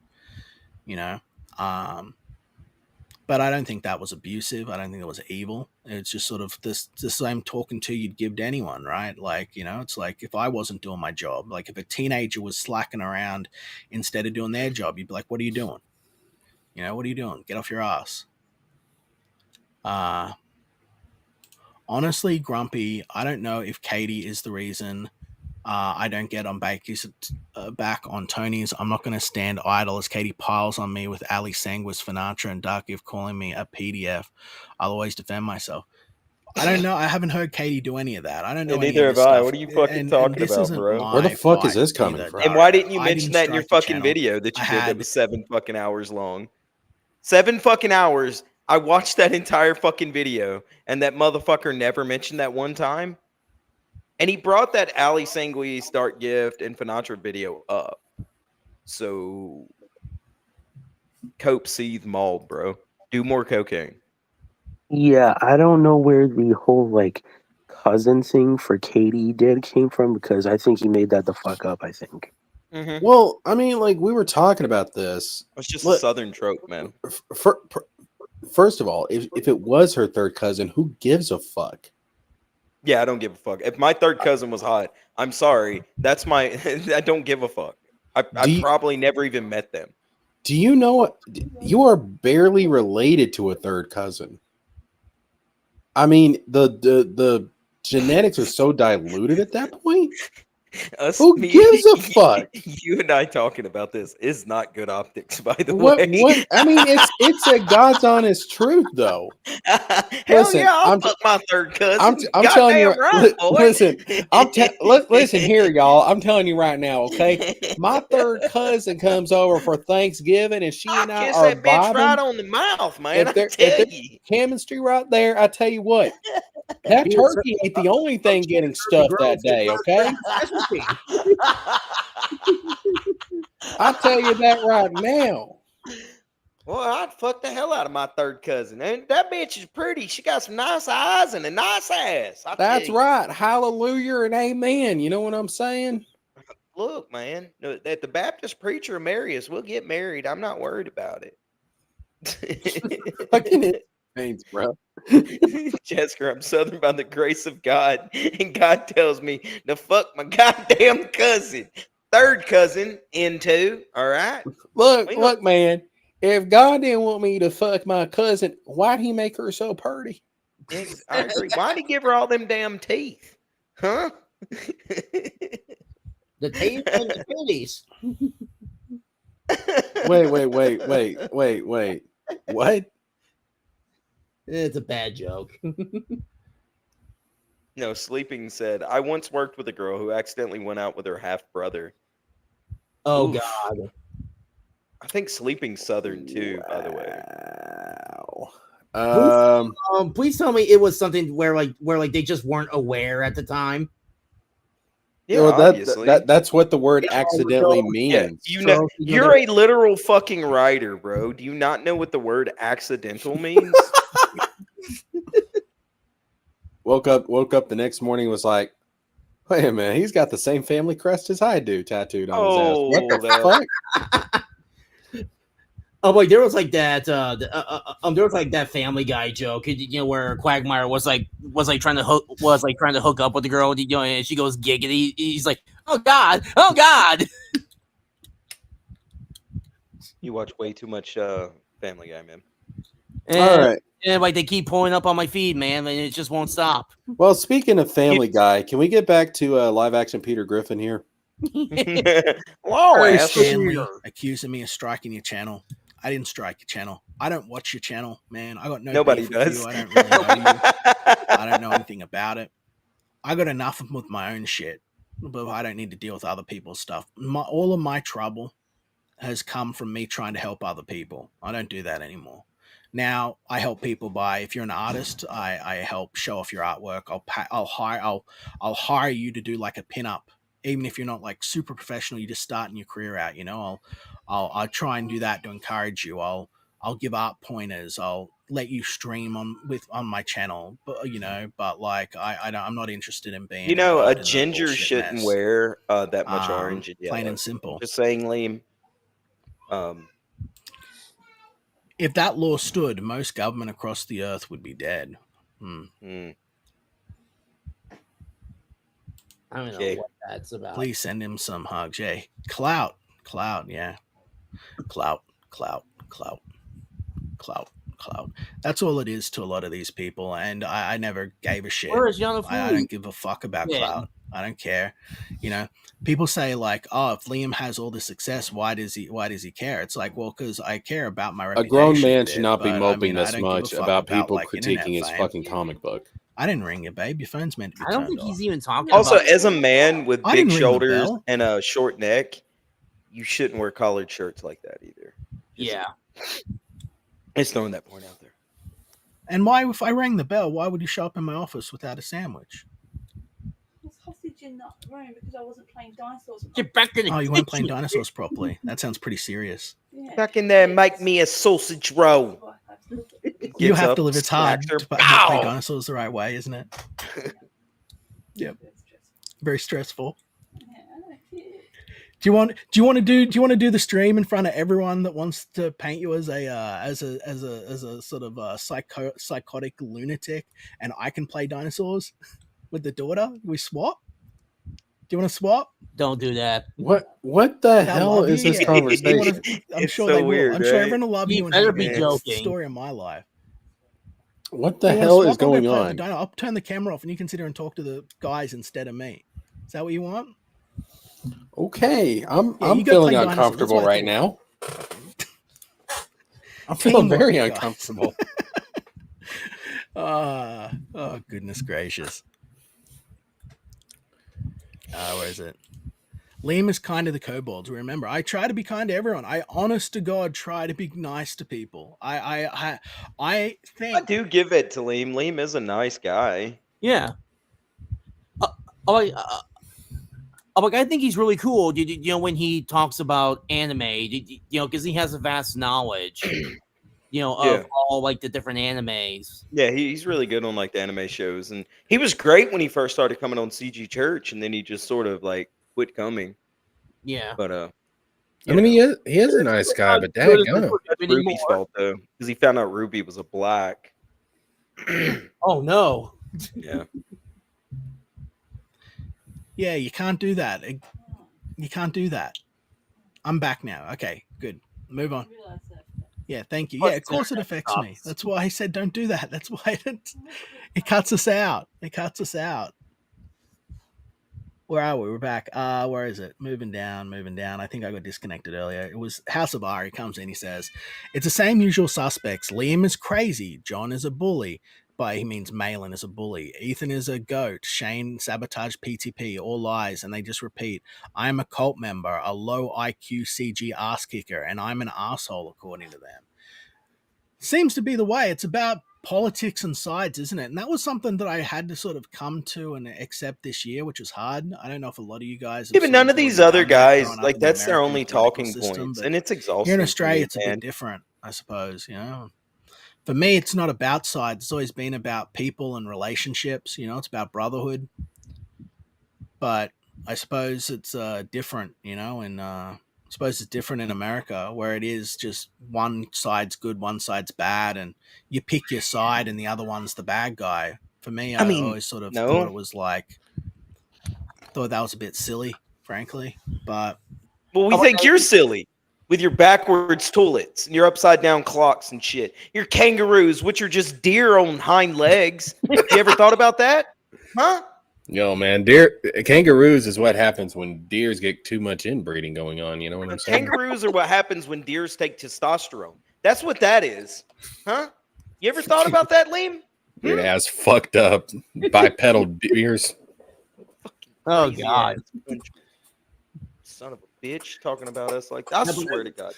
Yeah, but I wonder if Liam is aware that the only reason EVS, hyped him up was just to get Matt Barr mad.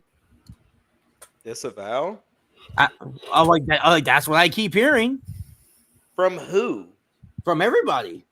You talk to nobody but us. He heard it from the voices in his head, Cynic.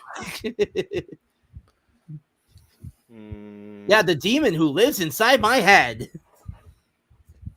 I believe that. I do too. That's canon. It's sort of hard to accept that that's sort of just the way things are. You know what I mean? It's like you got people that'll justify everything. You know, like they'll justify everything. Like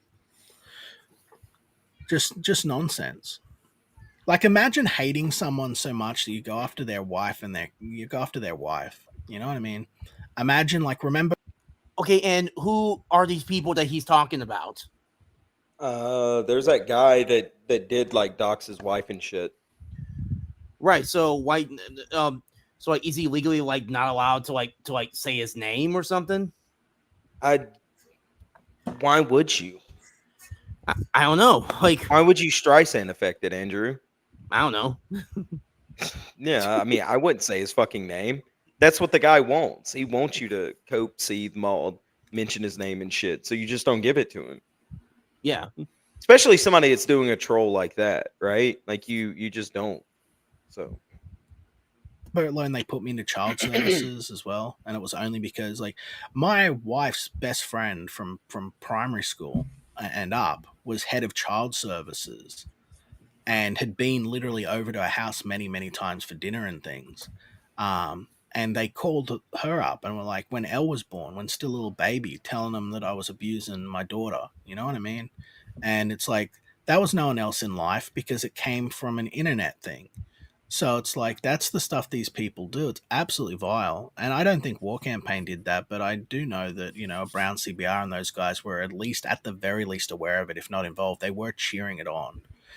So, life ruination, life ruination. I always try and recount things honestly. Even, I speak straight about what happened with Pan and everything, even though, I'd get way more backpats from everyone if I just threw Pan under the bus and acted like a prick, but I stick by him out of a sense of fucking loyalty, out of a sense of friendship, because he was there for me.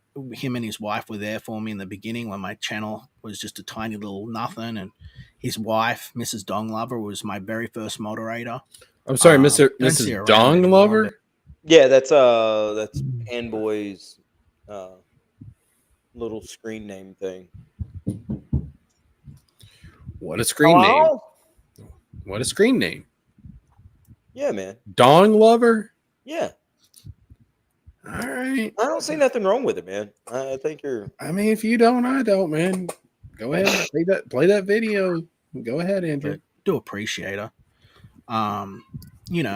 We're all friends. It was all good. He's never had a big fight with me, which is amazing considering everyone else on the internet just wants to line up and take turns. He's always been fair and listened to what I had to say. Doesn't call me crazy or nothing,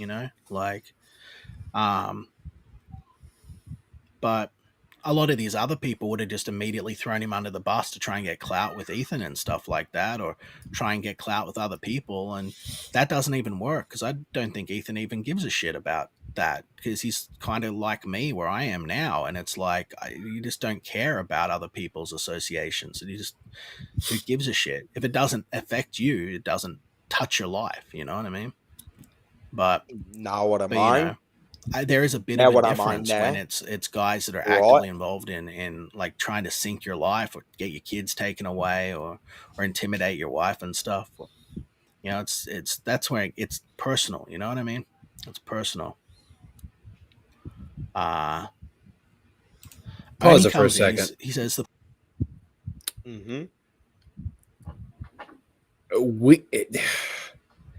He is bringing back all this old shit, reiterating all this old shit. And what triggered this was a Mike Partyka review of his fucking comic book. Yeah, I'm still trying to figure out where, because we were watching this to have the glacier thing. Sleeping sent us on this wild goose chase, and now we're lost in the sauce. I mean, way to go, Sleeping. Way to scuff our stream. Think about how crazy this is. Mike Partyka literally did a review of his comic book, and now that has triggered him to go down every single fucking grievance he's ever had in his entire fucking life. Yeah. Does that not make sense to you? Does he not understand that this shit is not fucking connected to each other? No. I mean, bro, this is some next level like paranoid fucking shit.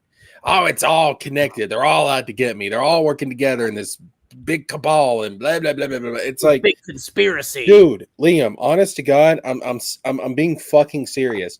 I think you need to take a break from the internet. He can't, dude. He's launching a book. Well, fuck it, man. Like for his own health, like get off the internet for a little while. Like this shit's driving you crazy, man. Nah, man, I think you just don't know what you're talking about. I you just called Liam crazy. You just called him crazy. You're out to get him. Look, man. Yeah, man, I think you're just out to get Leem. Look, man, if it walks like a duck, quacks like a duck, it's probably a snake. Yeah. Jeez, man, don't you know this by now? It's probably a snake. It's probably all like a human social construct. It's probably an evil, slippery, sinister snake called Mike Partyka. Imagine look, Mike Partyka's a nice guy and he's fun to stream with. But imagine taking Mike Partyka fucking personal. I mean, Mike Partyka is one reviewer.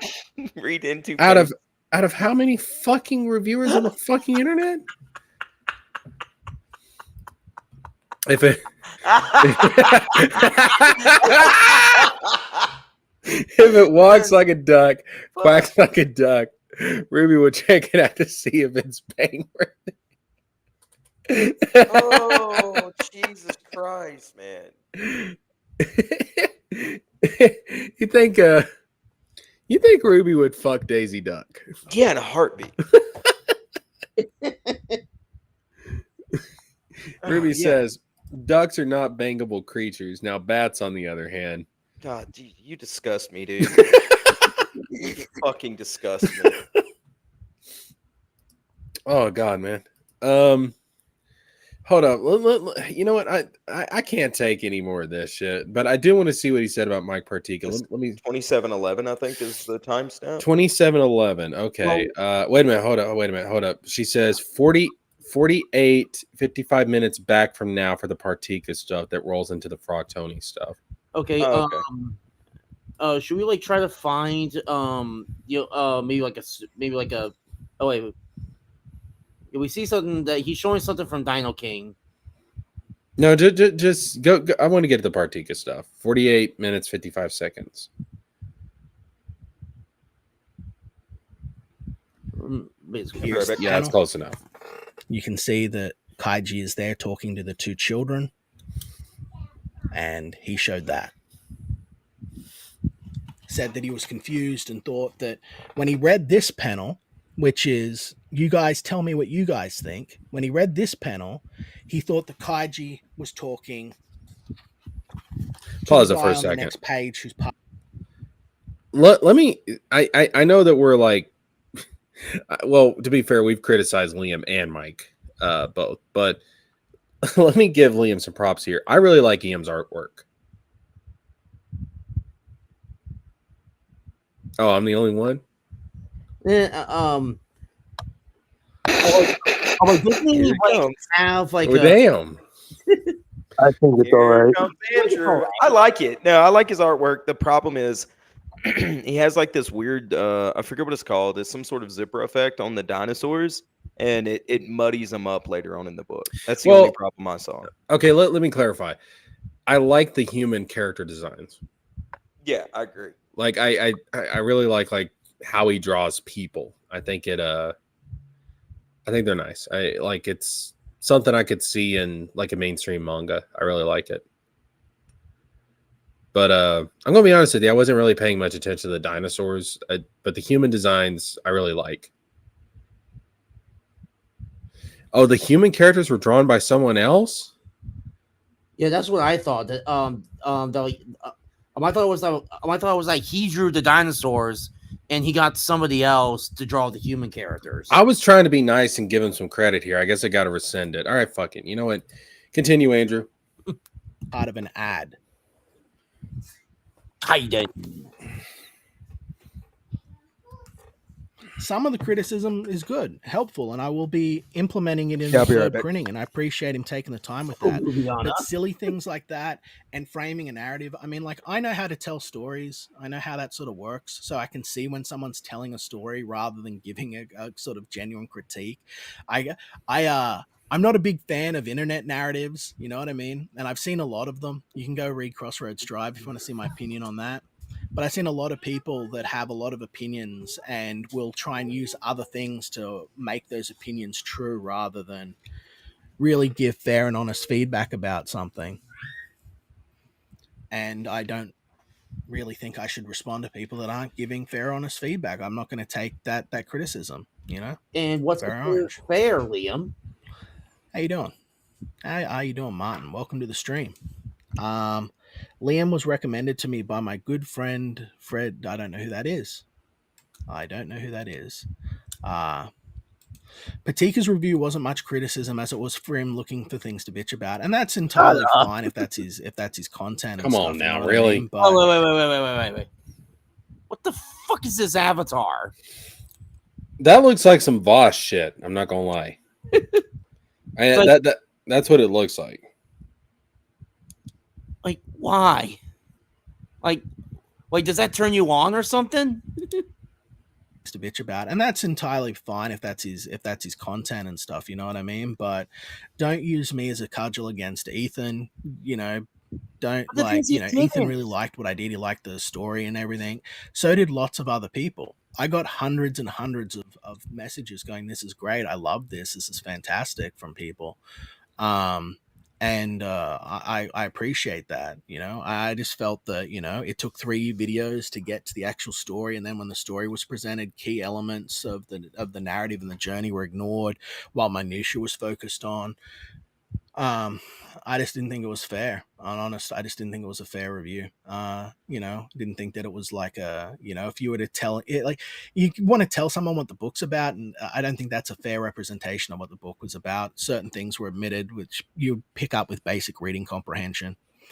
But anyway, that's my humble opinion, and I'm entitled to it. I've been told that it makes me look bad. It makes me look butthurt, and I'll tell these people the same thing I told Micah Curtis and Lidl and everyone else who's tried to tard wrangle me in their words. I don't need you and want you around. I will state my opinions and live my life and create my art how I please. That's why I am here doing this. You know, my goal is to create something enjoyable and to make something fun, you know. By virtue of the review, again, in Partyka's review, he said he was shocked. He laughed out loud. He was like, "Oh my, that's my goal. That's what I was aiming to do." Okay, pause. Yeah, sure. Oh, no.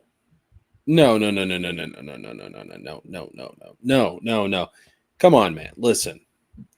That was that was not meant to be a comedic scene, bro. Yeah, come on. I mean, that was clearly meant to be. Correct me if I'm wrong, but like didn't the mom die? Yeah. How is that fucking funny? Like her head got chopped off. Right. That That you know what that would hold up. You know what that would be like? That would be yes, that would be like in the first episode of Attack on Titan. We see that fucking Titan kill Aaron's mom. And I'm supposed to be sitting on my couch laughing out loud at it, like, look at that. That kid just became an orphan. That's some funny shit. He just became an orphan. It's like, what? Like, no, like that look, he's allowed. Oh no, I was totally oh no, I was totally meant to do that. You know, I was, you know, it was totally meant to make you laugh. Like, dude, that's a really fucked up way to make a joke. That is some fucked up humor, bro. I mean, I've got a dark sense of humor, but not that fucking dark. I mean, it's like that's like some parody level shit. Like maybe if the mom was like an insufferable bitch, you know, then yeah, that would have been funny. But no, yeah, or if it was meant to be a parody or something, yeah. Because like if the mom was like just not likable, then yeah, it would have been funny, you know, to see her get eaten, you know, but no, like you portrayed her as like this, you know, this very loving, you know, as this very loving mother. Right. Or, you know, again, like, you know, if it seems like he's trying to he's trying to have his cake and eat it too. Yeah. Or again, like if it was like Family Guy, you know, like there was that scene where I think it was Brian or Peter answered the door and Bambi was there with this dead mom and he was like, my mother is dead. And then Peter was like, it sucks to be you. Like, Peter, but that's the meant horse is here. Say what? I said, Peter, the horse is here. Yeah. I mean, it's like that, like that's meant to be, that's a parody. You know what I mean? Like that's set up to be a parody. From what I can see from Liam's book, we're meant to take this shit seriously. Yeah. Like this was meant to be like a horrifying death. Yeah. Like you're supposed to feel for these kids, like, oh shit, they just lost their mom. Oh, but she even had like the dead mom hair. Right. Again, another manga trope, which, yep. But like out of all the things that I've heard from Liam is that to me, this is like the biggest cope. This is the biggest cope. Yeah. Like this is clearly him just trying to come up with some kind of rationalization to push, because he knows he fucked up. He knows he fucked up that scene. He knows he fucked up the tone of that scene. And yeah, the mother was hanging out of the Dino's mouth, bro. But here's what I would have fixed. Like I don't think the drawing itself is what's funny. It's the dialogue bubble. Surprise, bitch. Yeah, like on some Freddy Krueger shit. Like I was listening to Dave's stream earlier with the he did last night with Mike Partyka. And yeah, like it's some Freddy Krueger shit. Like what the hell, man? Rich. Like this is the biggest cope. This is the biggest cope. This is the like he knows he fucked up the tone. Like he knows that everybody took something away with it that he did not intend, but you can't blame him for taking away that it's laugh out loud funny. And so now he's trying to cope like, you see, my 4D chest move, that's what I always intended the response to be. It's like, what? No, you don't get to play that. It's insane. Lucentile says, also, now that we know that the black text is psychic talk, does that mean the dinosaur was saying that just for itself? I don't feel like he was saying it out loud. I did, but see, that's the thing, though. Like the whole psychic power thing and telepathy, it's like, I'm sorry, but I didn't get that at all from this book. Yeah, like, he should have thought of a different way to sort of tell the audience, you know, that this is telepathy going on. Like, you know, like I don't know if he made this before Spy Family, you know, but like maybe he should have looked up like how Spy Family did the whole like telepathy thing, Well- and you apply that. Well, to me, like if this is going to be a power in this world, like he doesn't know how to properly introduce people to the power system of this world. Mm-hmm. And that's I don't know. Like to me, and this is something that I've noticed with Liam's book throughout, is that there's a lot of things in here to where like Liam as the author knows what's going on and he knows what it means, but he hasn't written it in a way that is coherent to the readers. Like Liam, we're not the author. We're not the writer. We can't read your mind. We don't know what the intention is here. You have to present this in a way to where when we're done with the book, it's coherent to us. That doesn't mean you have to explain everything. That doesn't mean you have to solve every mystery, but there should be a coherent fucking narrative here. Like we should be able to at least have a basic understanding of what's going on. And we don't. You're withholding too much. You got to find that right balance, man. I'll give you an example. In like the first couple of chapters of Bleach, like when Ichigo gets his Shinigami powers, it's presented that he got them from Rukia. Like Rukia transferred her Shinigami powers to Ichigo. Now the thing is, later on in Bleach, we find out that Ichigo was a Shinigami from birth. And all that really happened in that moment is that when Rukia, quote unquote, transferred her powers, she wasn't really transferring her powers. She just awakened Ichigo's latent Shinigami powers. Yeah. Now, you don't find that out until much later on in the series. But because we end that first couple of chapters believing that Ichigo got his Shinigami powers from Rukia, that explanation, even though it's not what really happened, it's not the true explanation, it is still an explanation that allows us to be able to apply some sort of logic to what's going on with those events and understand, have some sort of logic to understand where these powers are coming from. So you still retain the mystery, while at the same time giving us some kind of explanation. Even if that's not the true explanation, it allows the story to progress without the audience sitting back and going, what the fuck just happened? Yeah. And sort of like in my King of Justice, when the assassin comes in, with his power suits, I'm like, I don't have to explain right then and there where he got it, and who made the power suit. Like, that's something that can be explained later on. Right.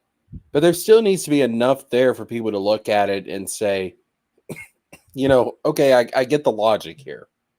Mm-hmm. And that's just not present at all in this book. And it's because what Liam should have done is he should have came up with an explanation to make things coherent now in the moment in this particular part of the story, and then have the true explanation come later on. Yeah. That's what should have. It's kind of like with in One Piece, like Luffy's devil fruit. The entire series, we thought it was the gum fruit. Not going to spoil anything. But later on, we find out that there's more to the gum fruit than we originally thought. Yep.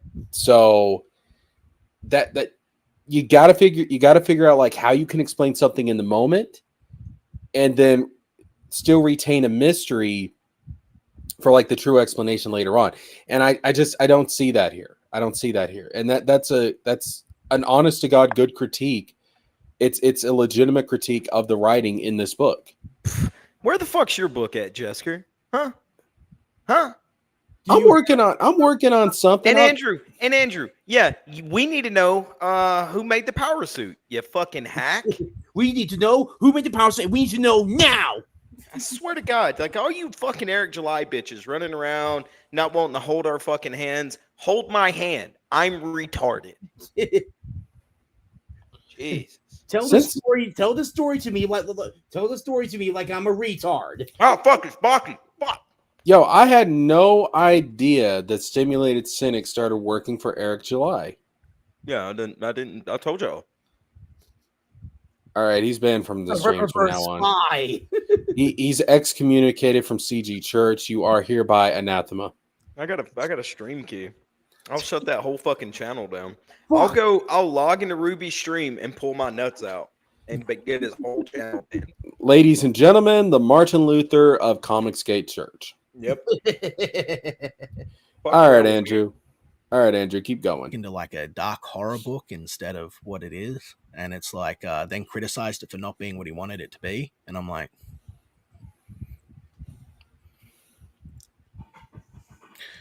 but that's the reason that, you know, I was sent a clip, 15-second clip of Lord Raptor Jesus saying that Liam left because he was big mad. Well, Liam left the stream. And the reason that I'm keeping to myself is because I don't want to be somewhere where my voice or opinion could do damage to other people's channels. And apparently me saying that I think that convicted pedophiles should get the death sentence is enough to get people's channel struck. It's apparently worse than saying the bundle of sticks word. It's bad, apparently. It's a radical opinion. It's my honest political opinion. I really think that it's a waste of taxpayer resources, and that with the reoffense rate, pedophiles should be executed. I'm sorry. Hell yeah. That's my opinion. Fuck yeah. I don't want to cause problems for. How did we go from Mike Partyka's critique to talking about PDF files? I think that's a very back it up level-headed opinion that most people have, and if I'm wrong, I'm wrong. No. But that's feels. Damn.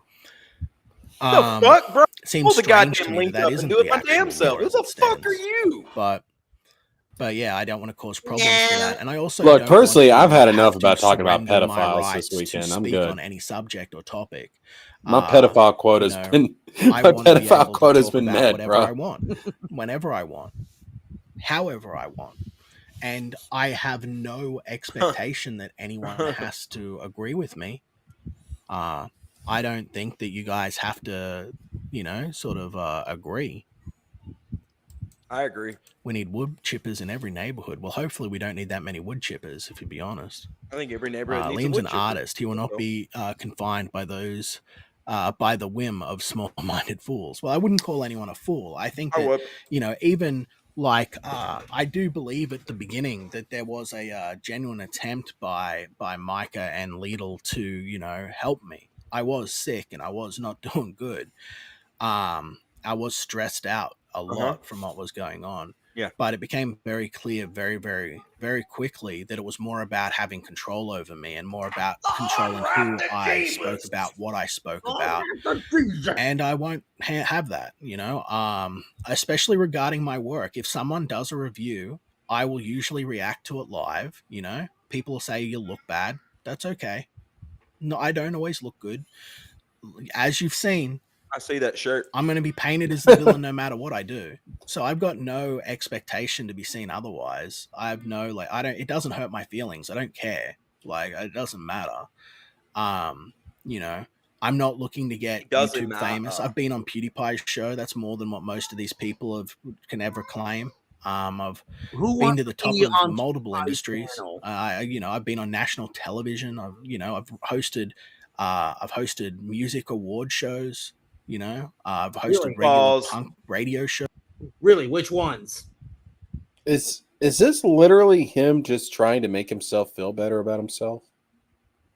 All right, Leem. Look, buddy. I like you, man. I do. I like you a lot.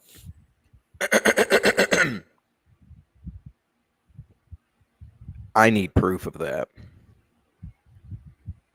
Otherwise, that's cap. Just like how I need proof that Toriyama, actually said those things on your Indiegogo channel. Yeah, that Toriyama shit, bro. I need proof of that. Listen, bro. I'm gonna be honest with you. That sounded fucking just like made up bullshit. Like, I don't even know if I doubt Toriyama even knew that Liam existed. Like, that sounded like some of the biggest pile of fucking bullshit I think I've ever heard. I once met Stan Lee, and he thinks Keen of Justice is like the greatest thing ever. Does that automatically make it true? I highly doubt Toriyama even knew this guy existed. I mean, maybe Toriyama was at a convention and like Liam met him in the bathroom or something, or like he was like doing like those like doing like those manga contests. I'm not down the Toriyama thing. I'm not down that at all. But don't see Liam hosting music awards. Well, the reason I doubt the Toriyama thing is because Toriyama was always a secluded person. I like the way he talked, like that just doesn't sound like Toriyama. Yeah. Like the way it was written. Yeah, like that does not sound like Toriyama at all. Y'all are just haters.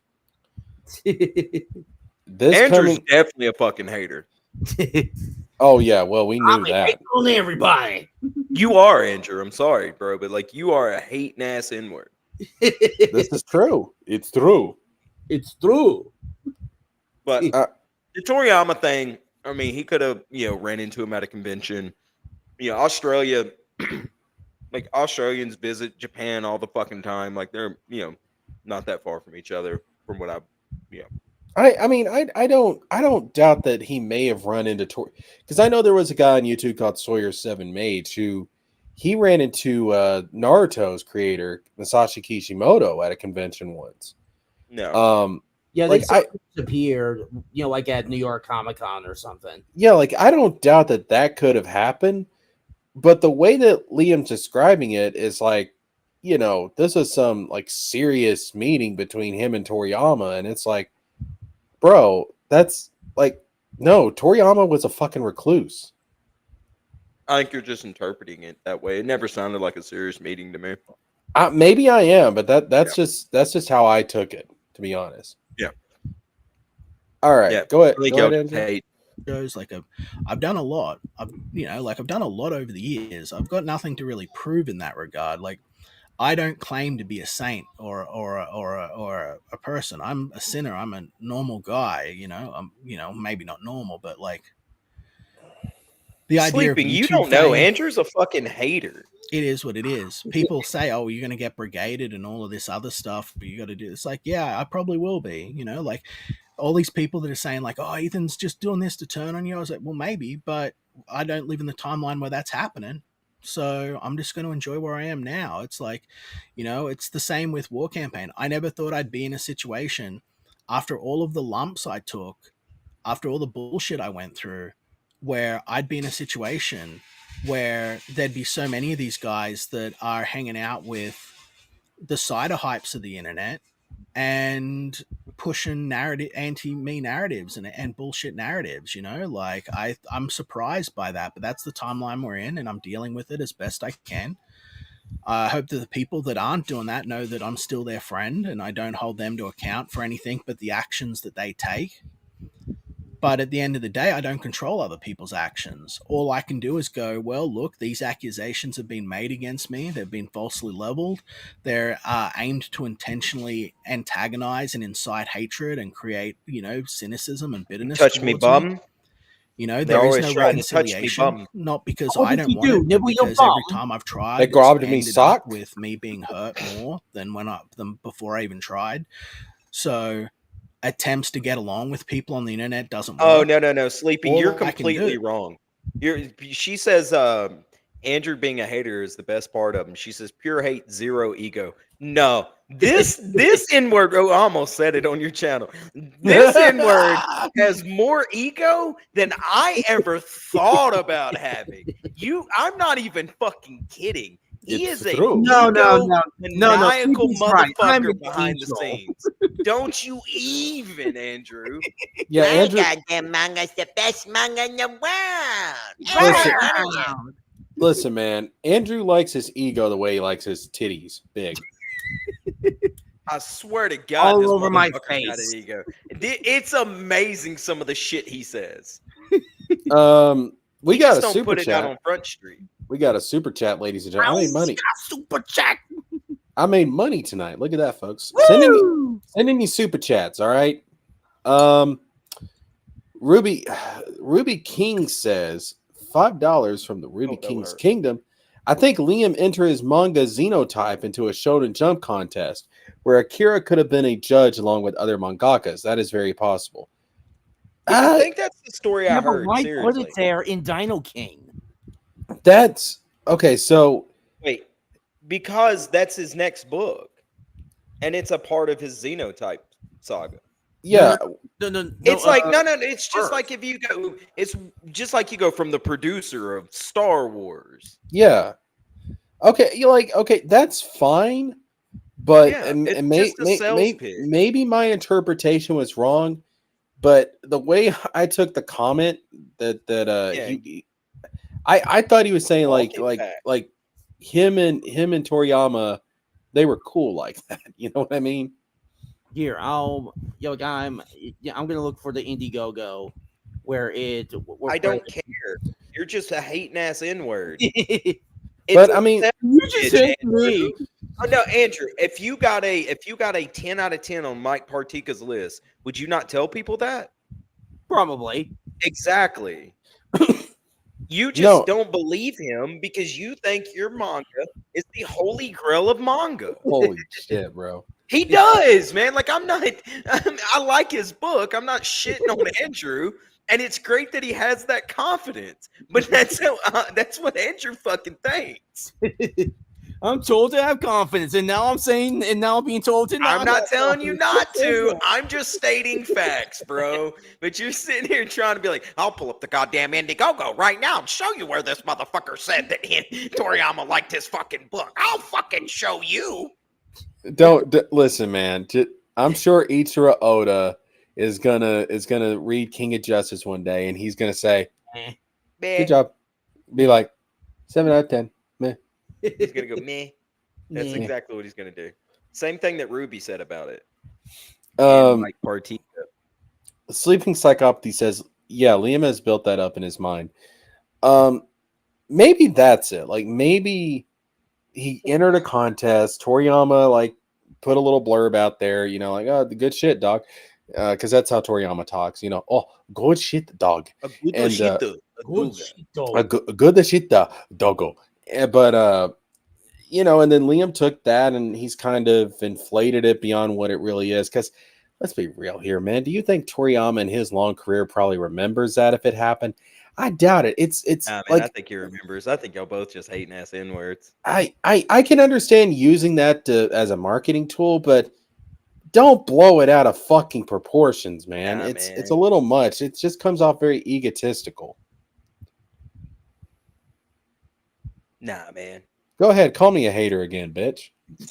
Y'all hating ass N-words, bro. I'm not saying that Andrew sleeping. She says, "Do you need to hear me say Andrew is not without sin? Would that settle those ruffled feathers?" I enjoy Andrew's ego. Don't go there, please.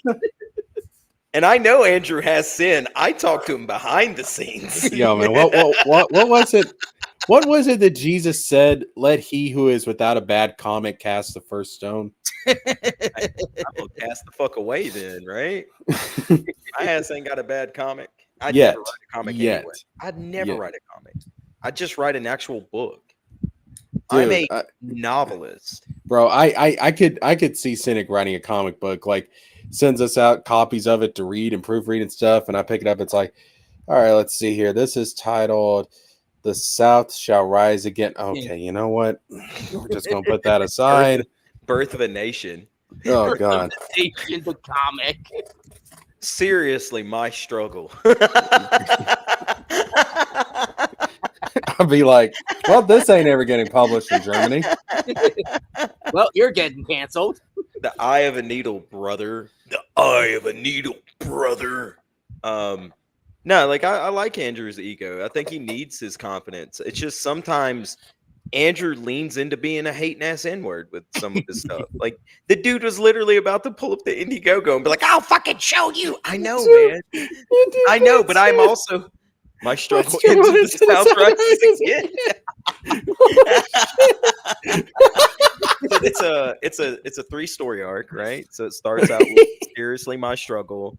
Then it goes into the South rises again. And then it continues on and concludes in The Birth of a Nation. Birth of a Nation 2, Oh, Electric wait, Boogaloo.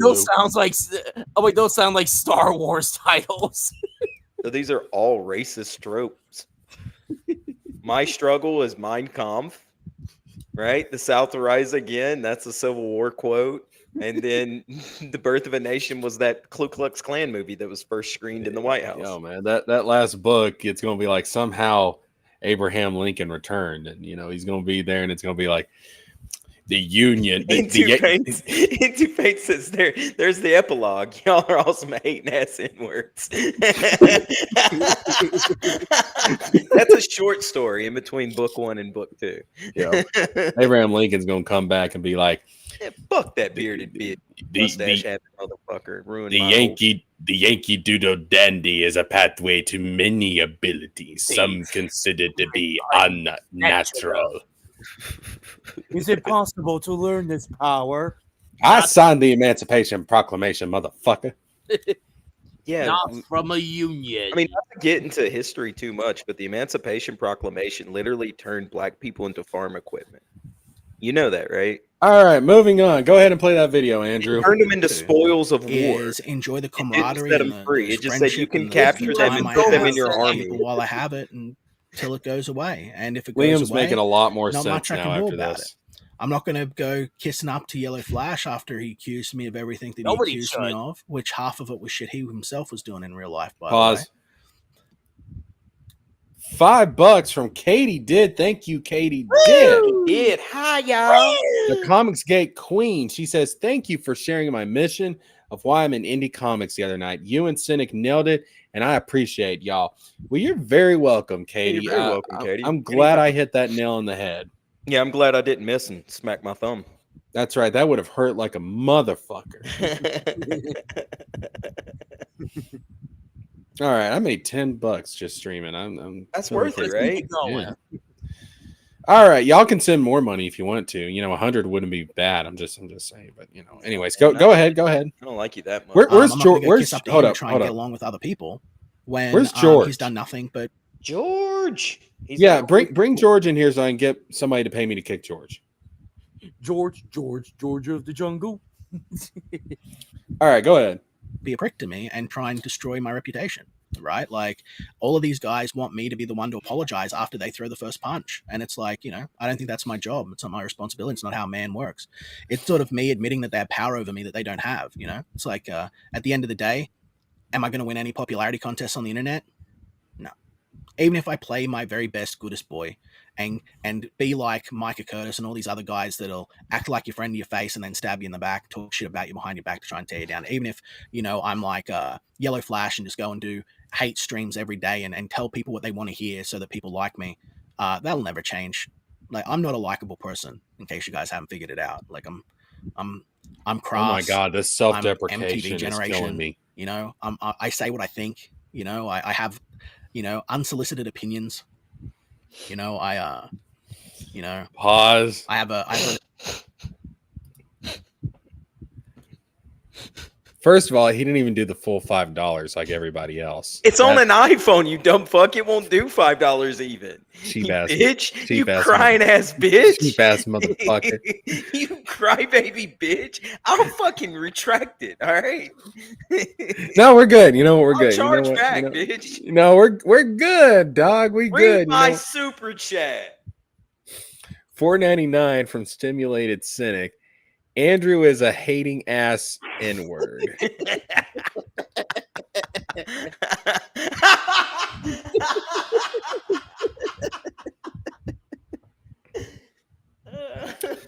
Andrew is a hating ass. Yeah. I started to write the full thing, but I knew it wouldn't let me. I was so upset. If you did, bro. And I could legally charge back. And I accidentally said it.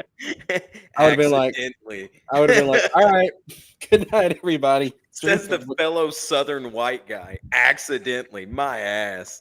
I mean, to be fair, I'm in East Tennessee. We considered joining the union. Yeah, for about 5 minutes. Well, then we realized we were going to be surrounded on all sides by Confederates. We were like, you know what? Probably not a good idea. Let's see. Hold up. Sleeping Psychopathy says for $4.99. What is this $4.99 bullshit? Whatever. I'm not gonna argue over a penny. I'm not gonna argue over a penny. Chat from the mobile. Yeah. YouTube needs to fix their app. Anyways, $4.99 from Sleeping Psychopathy. Thank you, Sleeping Psychopathy. Andrew is just misunderstood. I am. Aw. He's not. Okay, Sleeping. All right, look, I'm gonna send you the link after the show, and you can see Andrew behind the scenes. He's not misunderstood. Yeah, him and all of his Nazi tattoos on his arm. See, he always turns his camera on and shows me a swastika and says, "You know what that means?" And then he says, "Not welcome." I keep telling you, it's not a Nazi tattoo. It's a Thunderbolts from Pokemon. No, Andrew gets on here after stream. He looks at Ruby and he's like, "Hey, Ruby, just remember, sleep with one eye open." Daggum, man. We got another $2 super chat from Ruby Kang.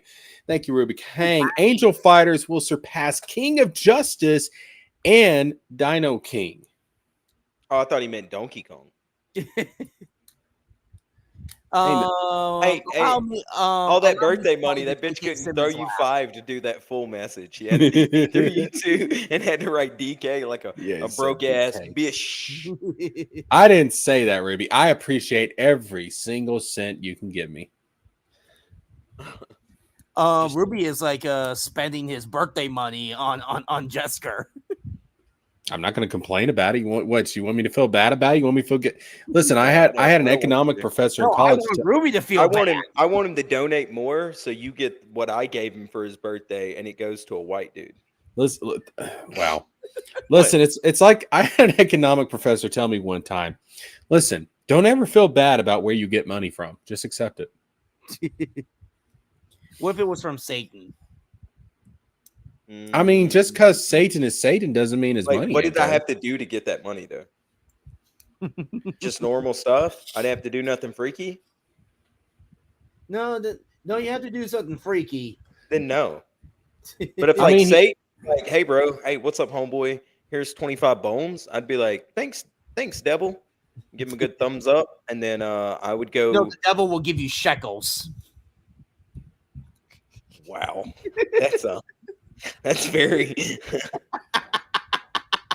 Here's 20 shekels. I immediately move my hands out of the way so it doesn't touch me.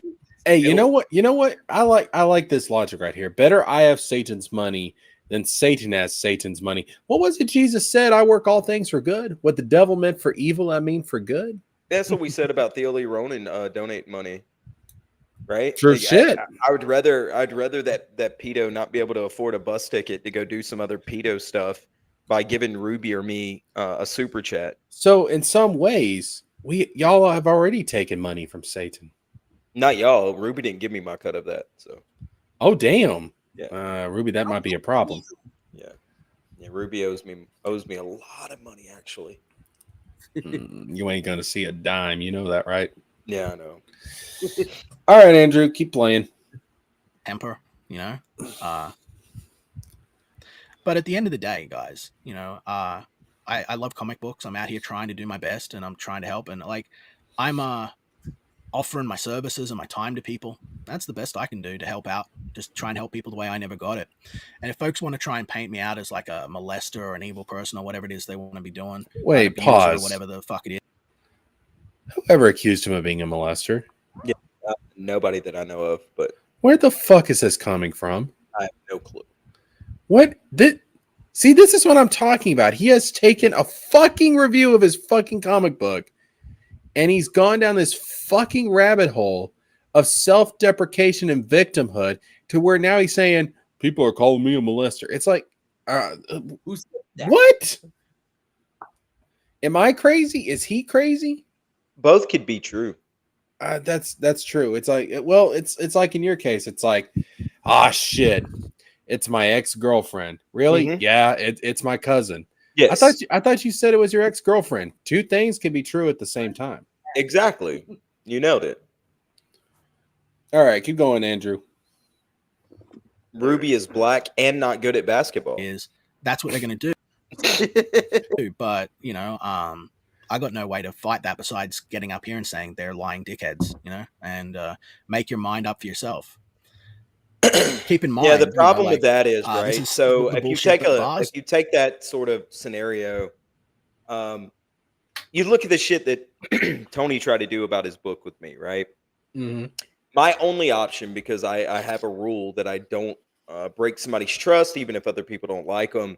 And so I wasn't going to leak DMs between me and Mike Wheeler, right?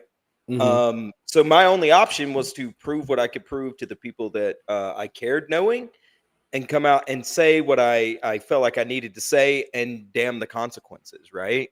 Mm-hmm. The problem with that is, especially with somebody like Liam Gray, I mean, I don't know like how I don't know like how trusted he is by other people in Comicsgate, right? I know I trust him, I like him, but I don't know how much water like him doing that holds. You know what I mean? No, I feel you. Yeah, I feel you. Sleeping Psychopathy says, I'm starting to think that Jesker is only gay because he didn't have any female cousins. Nailed it. You figured it out. Congratulations. You got it.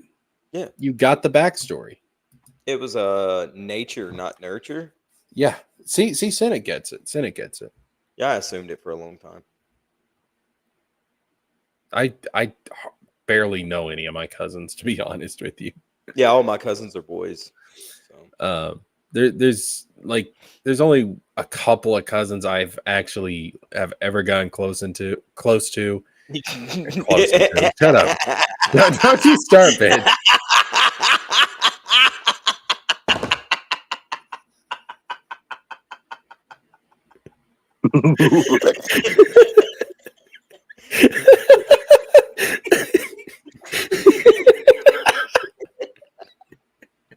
Yeah. I fucking hate this guy, man. I've heard the story. Freudian slip.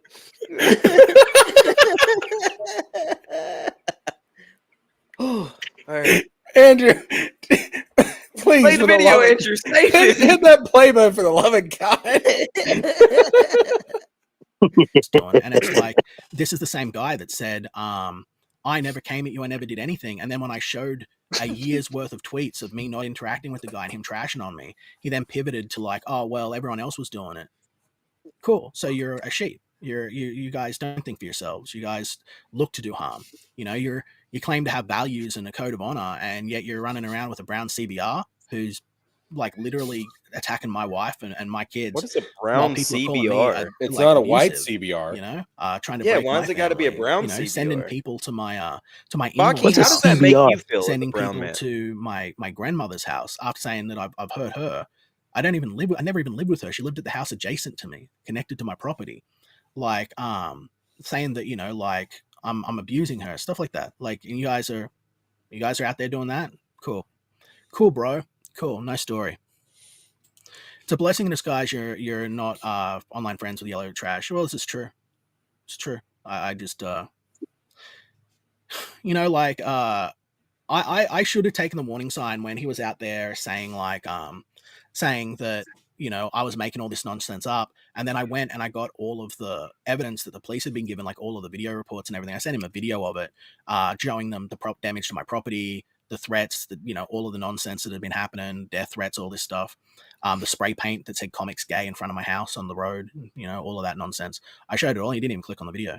It sat there for like 6 months and it didn't have one view. He never even looked at it. He just said to me, I'm not watching your gay video, Liam, laugh out loud. And I'm like, oh, well, you're instead going to go out and tell other YouTubers and your audience that I'm a mentally ill, you know, liar and misrepresent what's going on while one of your moderators stalks me and, you know, stalks my children. Cool, bro. Yeah, you're a real honorable man. You're a real legit guy. Legit guy. Seems like it. The mask slips, guys. The masks always slip. with me, you get to see what I am for all my failures, all my shortcomings, all the times I goof up, all my anger, all my joy. It's all here on the surface, you know. I keep very little back, and it's the stuff I keep back. It's not like, you know, grim, dark, evil Liam. You know, that's not in me. It's not what you know? Andrew Like, says. That's just time with my wife, time with my, you know, time with where I'm just sitting quietly writing. You know, like it's just silliness. Dario has beef with Katie Did, so he's bringing that here. Why is he? I don't have any beef with Katie Did.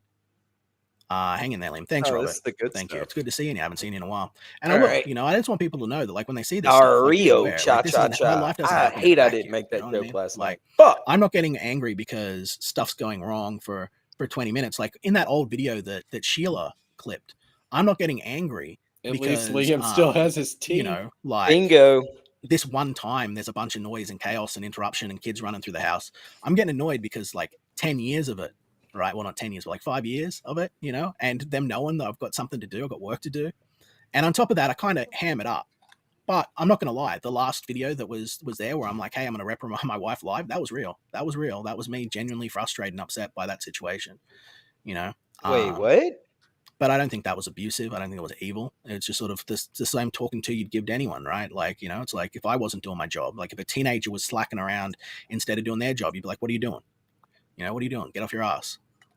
Oh, we already watched this part. Yeah. Honestly, No, Grumpy, where's I don't know if Katie... No, let it go. Let it go. Here it goes. Yeah, just leave it. I don't We've know already if we... We've yeah, already... but didn't we fast forward? No, you were gone for a little bit of it. No, I'm saying this is where we started the video initially. Yes. Right? And then we fast forwarded some because I want to Sleeping was know like- where the part is he talks about Yeah, we Frog went Tony. back. That because I thought the Mike Partyka thing led into the Frog Tony thing. That's what I'm looking for. They had to go backwards to get into the other part. Fuck, I don't know, man. I have no clue. Sleeping's producing from the chat, and she's doing a piss poor job. Yeah, I hate this fucking rewind shit on. Is he done streaming? Like, is the stream over? Let me see. Oh, let me I check. have no clue, man. I just Click on know. the live button, and if it goes to like the suggested videos, that means he's done streaming. Andrew, hold on. Don't you backsass me, boy. I swear to God, dude. Don't you backsass me, boy. It's over. Okay, go click on where it says live. Mm-hmm. And yeah, there you go. Now click on the restart button. There you go. Now pause it. Wait a minute. Hold up. Why is it? All right. Go to the address bar and then just refresh the page.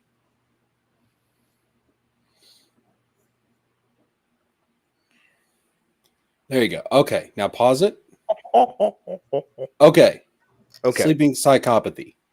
Give us the timestamp for where he talks about Frog Tony. Yeah, Sleeping. Like where in it? Where is it in this 1 hour 46 minute and 18-second stream? Where does he talk about Frog Tony?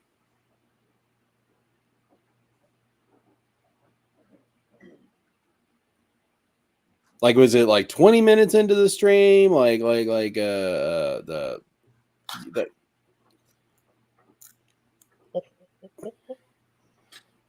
who's making monkey sounds? Me. Oh, we talked through. I did not hear him talking about Tony. She yelled at us too. I'm just picturing her just opening the fucking metaphorical door, being like, "You talked through it, you stupid motherfucker." Yeah, that's exactly what I just heard. Like, you motherfuckers. You dumb snow chimps. All right, fuck it. I'm over this. Like, I can only take so much of of Liam's self-deprecation and victimhood. I just, it's exhausting, man. Yeah, it does get tiresome having to put up with like pity parties and stuff all the time. But some dudes are just that way, man. And I don't know how to like. He never said Frog Tony's name. Well, okay, that's. So am I just supposed to, so like with half the shit by sleeping? Hold up. So just like with half the shit in Liam's book, I'm just supposed to guess and infer things in his live stream now.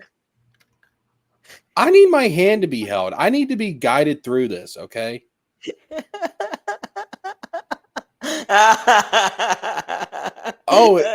So wait a minute. So the pedo stuff was in reference to Tony? Yeah, you did. Yeah. I heard him say that, and then you were like, "Yeah, I've had my fill of pedos this weekend," and I was like, "Where are you eating pedos at?" And I was like, "Oh, he's talking about like metaphorically." Oh, okay. And then he was talking about, that stuff. The reason why I didn't get it is because I didn't know that Liam was aware of that situation. Yeah, he was there. He was on the panel. Wait, which panel? Our panel. Yeah, but he wasn't there for very long. Yeah, once we started talking about Tony sweeping, he left. He's the one that brought the topic to our attention initially. He said, "Hey, can I say that pedos deserve to be shot on this stream?" And we were like, "You say whatever the fuck you want, dude. We don't stifle people's language here." But he wasn't there when we came to the speculation that Tony made. No, that was later. That was when I think Galaxy Stranger said, "Oh yeah, this happened to Leem right after Tony chastised him about his stance on pedophilia."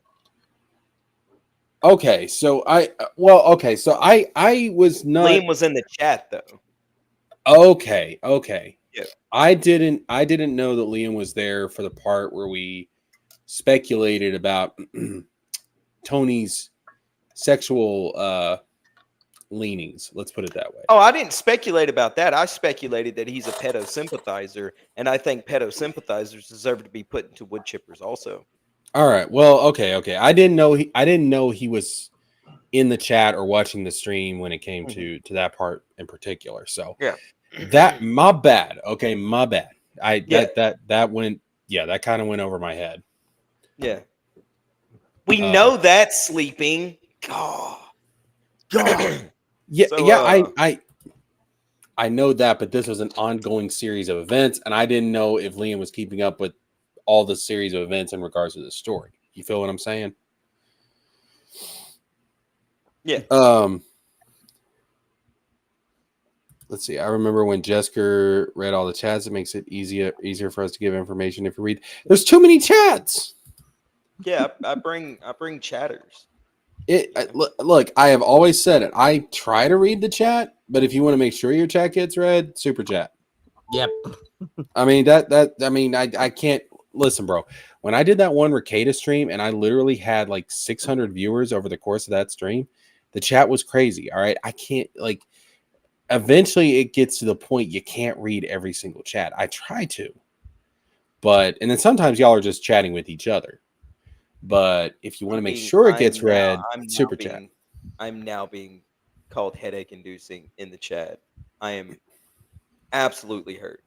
That is not the worst thing you've ever been called, and you know that. Why is everybody gonna fuck with me and my ego? Huh? Why can't I just have an ego? Can I just have a fucking ego, please? With great ego comes great getting dunked on. No, that's not that's not how that works, man. I believe it is, sir. No, I'm allowed to be egotistical, right? No. Fuck. I've been doing this the wrong way the whole time. Sleeping says, Cynic, your headache inducing.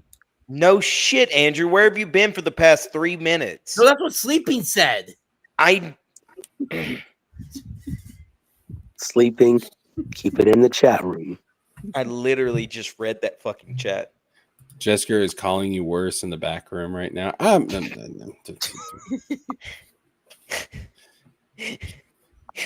Andrew.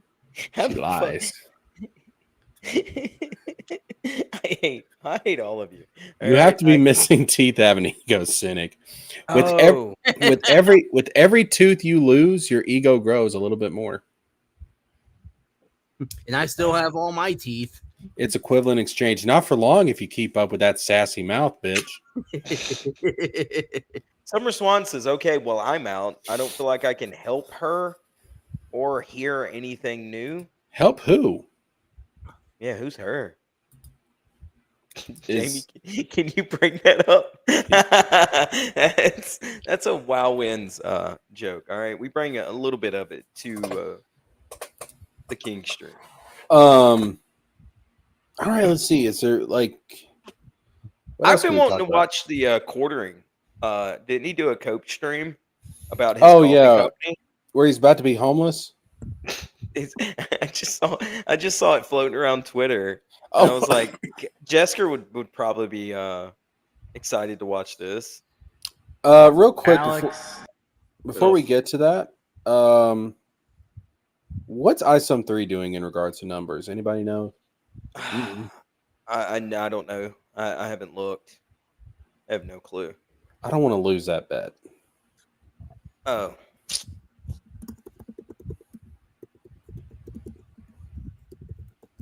You could just go to his videos. I'm pretty sure it's a video and not a live. Yeah, I think it's a video. I don't think it's a live stream. Okay. Go back. Yeah, there you go. Which one? Where? Massive. God, this motherfucker posts way too many videos. It's not gonna be 4 days ago. No, it's go up. Hold up. I feel like it was a video that someone else did. No, he talked about it on a live stream, or he talked about it. Period. He didn't delete the video, did he? No. Oh, Sleeping Psychopathy says his shield stream. Okay, go to his streams then. It may have been a stream. Go to live. There you go. Yeah, no, I was looking through like another tab. Oh my god! When you just look up, if you Google quartering losing coffee Andrew, company, go up. That stuff's from like a year ago. Okay, quartering losing what? No. I'm not telling you to do that. Just your autism. Actually, you know what? Yeah, just look for Katie's clip of it. Let's give her a view. Either way, what I was gonna say is if you type in the quartering losing coffee company, he's just done so many streams about Wokest coffee company forced to shut down, racist coffee backfire, like incoming hit piece about me is absurd, coffee company shutting down. Like Jesus Christ, man, how many of these videos have you talked about other coffee companies? It's not that far back, Andrew. Did Katie do a clip on it? No, apparently not. All right, give me a second. Fuck me, man. Yeah, fuck it. Every fucking thing. Hold on, y'all vamp. All right. Let's talk about how much of a horrible, evil person that Andrew is, because I don't think that, I don't think that we've really emphasized that enough. I don't think people know the type of monster you truly are, Andrew. Oh, Sleeping Psychopathy. There's an answer to my question. Said Indie Comic Jones says ISOM 3 was 502,000 yesterday. How many days is left in the campaign? Probably not that much. Damn it, it needs to get at least a little over 1 million for me to win this fucking bet.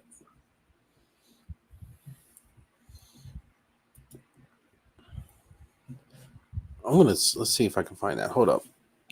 ISOM 3 campaign. I believe the video was 10 days ago, actually. And it says, woke leftist screwed me over and all my staff. Yeah, $500,853. That's where ISOM 3 is right now. Go to the quartering, go to his front page. And the campaign ends on May 6th. No, go to home. I eat quarter pounders for breakfast. Click home. Alex, thank you. Jones. Pause that. All right. It's So on the mobile app, it's like his first video on his homepage. So go to videos, and then go to 10 days ago.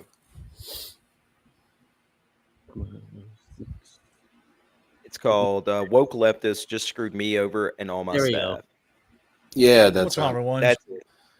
Oh, Jeremy here from the quartering. I wasn't sure I was going to go public about this, but it appears I have to now. Many of you know that I've got a lot. Can we of pause it right irons in quick? the I already fire. got some shit I gotta say. go on. This motherfucker is a multi-millionaire. Bitch, can you not get a lint roller? Oh shit! You think that's Jandrith or Lint? That's dog hair. Hit play. Get a better angle on that hat. You've heard me say, Pause "Hey, it. I'm Look at his I've got shirt. my Pause it. Mega Mix." Look at his shirt. Look at his hat. What the fuck are you doing, quartering? Wasting time, especially with tinfoil. Like, what the fuck are you doing, bro? Yeah, sometimes an HD camera does more of a disservice than anything else. I swear to God, man, you might as well stream with a webcam if you're not gonna wash your fucking clothes. He literally makes his own hats. Okay, throw that hat away and get a new one. You make and sell your own fucking hats. One gun, is that you? It could be. No, it's me. No, that below you, Baki. Oh shit! Oh, really? God. Oh, What's up, One Gun? Hey, what's up, girls? How's it going? Rude. what's up, bro? Hey, I got that ladies Tony here, teeth, bro. Big brawny men. Oh God, What? Baki's got the Tony teeth going on. Oh God! Fuck! oh, my avatar didn't come with me. Oh, my No. fucking avatar didn't come. You gotta go to settings and then change the image, bro. My avatar is always coming. I'm trying to get him to stop, but he won't. I'm gonna be coming to my avatar later. So Jesus Christ! Hey, what you guys talking about? Well, Quartering. Yeah, the quartering. We were talking about Liam, but now we're on quartering now. Oh, what's up with Liam?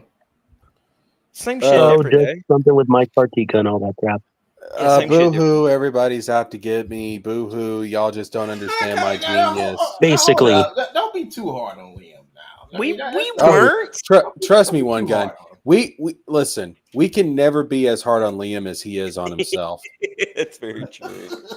Yeah. I think I told him once. I think I told him it was like back in a back room someplace, and I told him like, listen, man, you need to let some shit go, dude. like I don't want to see you do on streams about you harping on somebody that did this. I mean, dude, just do your fucking book and. What did he say? What did he say when you said that? He took my advice, and he started actually like doing what he's supposed to do. I'm like, dude, all you're doing is just setting yourself back. The boy, you can sit back and talk about shit that's happened in the past. You can't. There is no time machine. Move the fuck forward. Like fuck them. Well, apparently you didn't listen because he just did it today. He was like this Mike Partyka review. I haven't talked to him about the Mike Partyka. I've been trying to talk to him, but he's been having trouble with his stuff, and I've been wanting to try to talk to him and stuff. But he's like I say, the dude, he's a real sensitive guy, and he's very passionate about his work, and he's very passionate about his relationship with people. And that shit comes through every time. When somebody lets him down or somebody comes at him, that means that inner self of him comes out. How the fuck can you be a sensitive dude and live in Australia where literally everything trying kill to kill you? Yeah, I don't get that either. But how does that fucking work? Hey, that's him. Maybe we don't know when his birthday is. Maybe his star sign is a little, sensitive. Don't you bring that astrology shit into my I'm stream. just saying, dude, some people believe in that. Like some people think my star sign's like emotional or something. And I just look at him dead in the eyes and go, well, what's that? I was wondering where you guys were hiding. I was like, where are they? I mean, usually Ruby, but like Ruby had a birthday, so I'm thinking he's not streaming. And I was like, so where could y'all possibly be? Because y'all never quiet on Sundays. And then I look over here on Jesker's little Twitter. I was like, oh, that's where they're hiding. You're hiding over here. My little Twitter. Yeah, bro. He's got a huge Twitter. Thank you, Cynic. Cynic has seen my Twitter. It's a massive Twitter. You seen his Twitter, huh? Every single inch of it. I mean, he said that like your Twitter is like legend. It is, man. That's a legendary Twitter right It there. was this big and that tall. But no, Ruby's man, like got a very tiny Twitter. He gets a tweet. Yeah, his Twitter. He lost his Twitter one time. So I was okay. Remember where you were last time? I was walking this way down the street, and ain't Ruby in here? Where's Ruby? He's in the chat. Nah, he's taking the day off.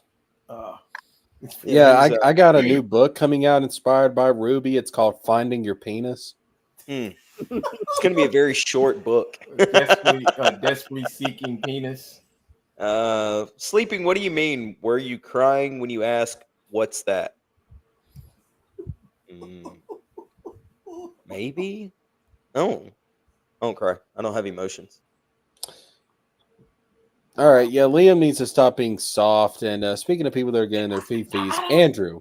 I don't think he's being soft, man. I just think that's just the way he is. I mean, he's like I say, he's just a passionate person. You know, when you talk to him and he tells you all these things, and he tells you, like shit he went through. You know,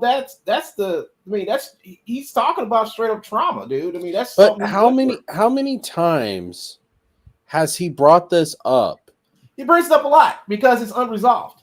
But my point is, Wungun, like, for the most part, we agree with him. Mm-hmm. Why does he keep preaching to the fucking choir?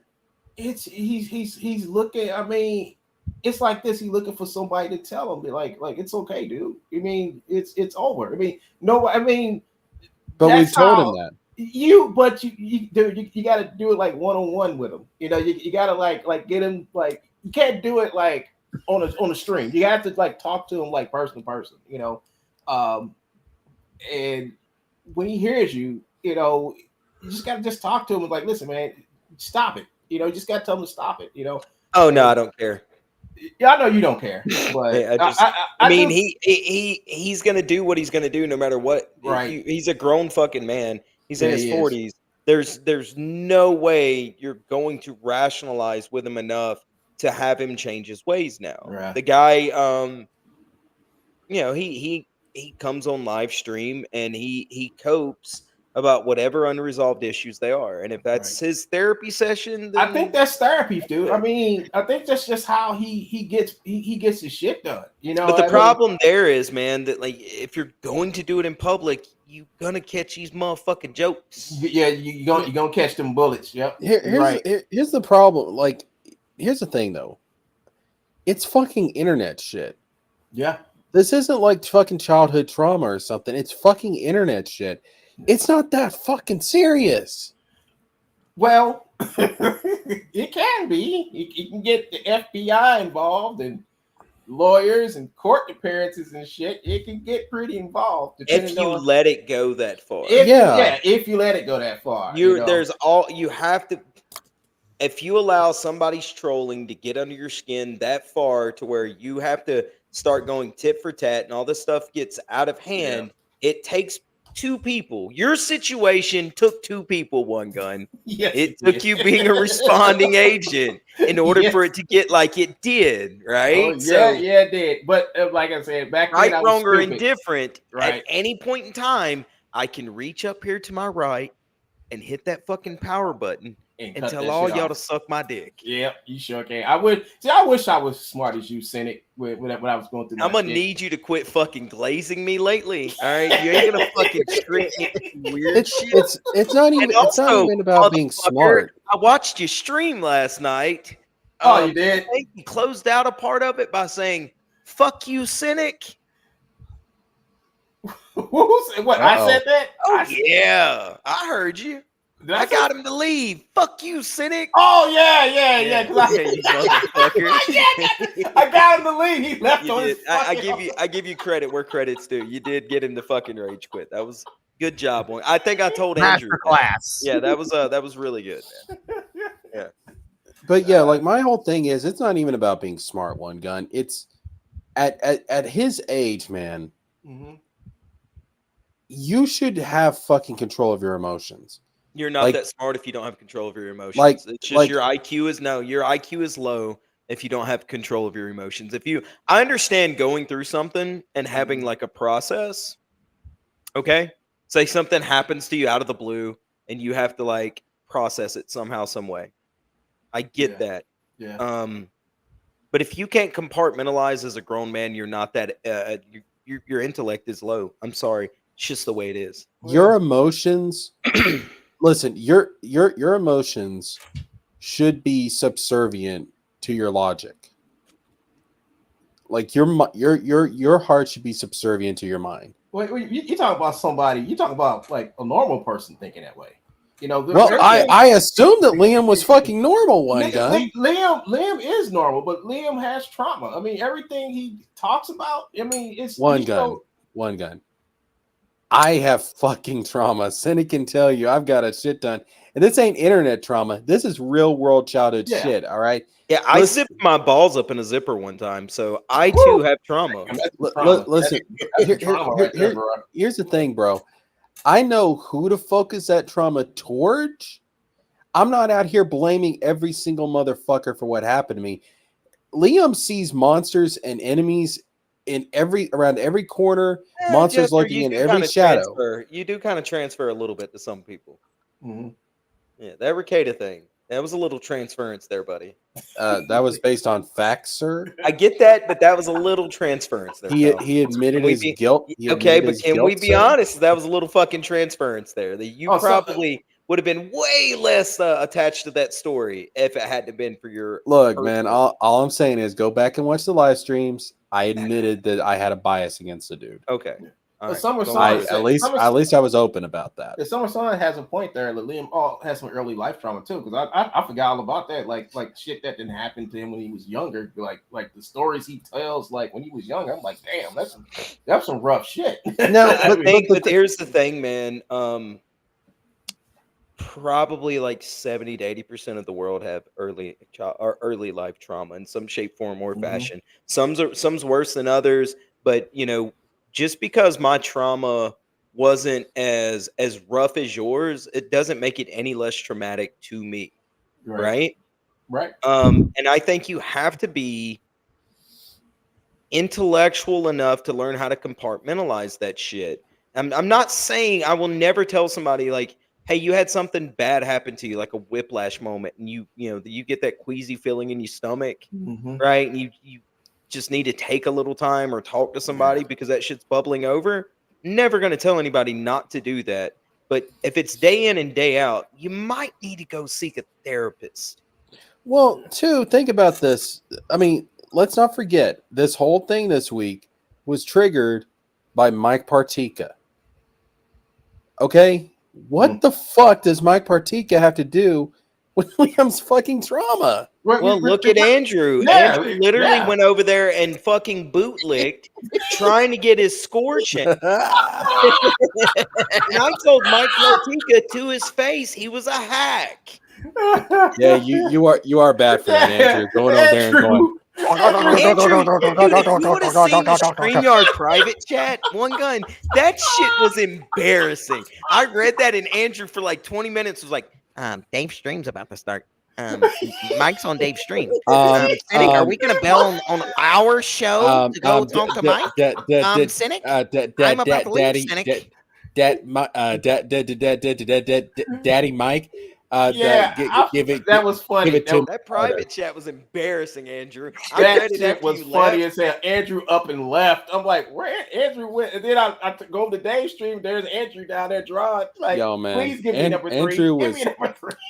I'm not apologizing. Andrew was literally lubing himself up as he was preparing to go to Dave's stream. Andrew put KY in his mouth the other day. Like, Jesus Christ. What a slut, man. What a slut. Mike had rated one of my books that I worked on with my friends. And he rated our book. He gave us like I think he gave us like a 3 or a 4, something like that. Andrew's sitting here right now with the biggest boner ever. I'm better than One Gun. I'm better than you. probably is. Come on. He probably is. No. Hold up, Summer Swan. No. I'm not dismissive of Liam. Like we've said when we're on streams with Liam, like we agree with Liam's points for the most part. That's not the point. What I'm saying is, specifically in this case, what the fuck does Mike Partyka have to do with any of Liam's trauma? Why did this one review of his comic book trigger? How bad was the review? I mean, I have not. 4. He gave him a 4. That's pretty good. On the Partyka scale, yeah, that's really good. Yeah, actually. I mean, that's yeah, pretty yeah, fucking yeah. good on Partyka scale. The only books that are above that are no, like Cyberpunk I think he said that like and Isom. that his passing grade is a 6. The fuck? What? Nobody gives a shit what his passing grade is, because if you look at his bell curve, the only books that got above a fucking 6 the were bell curve, Cyberfrog. Yeah, that's the problem I have with his ratings. You know, I think his ratings are a little bit too stringent and somewhat kind of biased too. So I really don't take a lot what he says like to heart, but a lot of you guys do, because you guys have, not you guys on the panel, but some of you guys are giving this dude the power. You know, I was like no, I don't think my title deserves that. You know, but yeah, it's Okay, it's like hold on. Pull up Swan's thing. Which one? Her last comment. This one? Yes. I understand that his trauma is not all from Mike Partyka, but it's Mike Partyka that triggered this week's Spurgo. Bingo. And it led into him shitting on Vaughn. It led it, like that whole thing between him and Vaughn this week. It landed him in all these different spots because it was sparked on by Mike Partyka not head patting him and giving him a high enough score. And Bingo. also, I don't even think it was Partyka's score. It was Partyka shitting on the fact that EVS praised it so much. I think that's what hurt him. And Leem has some sort of earlier trauma. Yes, and I understand that shit can overflow, right? My shit I'm going through right now. Trust me. Yeah, it my can. shit that I'm going through right now that I told you and Ruby and Andrew about last night that happened during the show. Yep. Right? Compounds with other stupid shit that means nothing.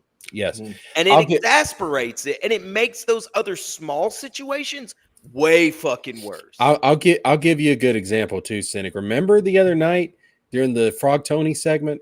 Exactly. I froze the fuck up. Now the chat doesn't know why. You and Ruby know why. All right, chat. Maybe I'll tell y'all one day. Not going to do it right now. I bet you there's a tooth joke somewhere in there. That has to do. I bet you it is. that has to do with trauma. Okay, I get it, man. I get it.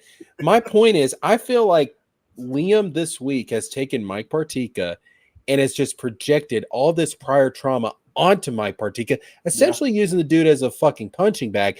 Yeah. And there's no sense in it. Listen, if you want to be pissed off and angry at the people that actually now you're hurt just you, being petty. Now you're just being fucking petty because I misspoke. You're just being petty. And you have the link. You can click the link and come in here and explain yourself. Or you could write it in the private chat in a full diatribe. I've never heard as long as you need to explain yourself. I don't understand what we're missing and how we're on different pages. I don't get it either. I mean, Leem uses his read the chat above that. Jesus. Ruby. Which one?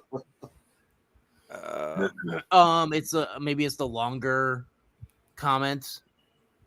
By this one? Yeah, I think. Yeah, I guess. No, I read that one, and that's what I'm responding to right now. Is that if I'm not getting what you're saying, you can just send it to me in a private chat, and I'll read it. I don't know where I'm missing you on this.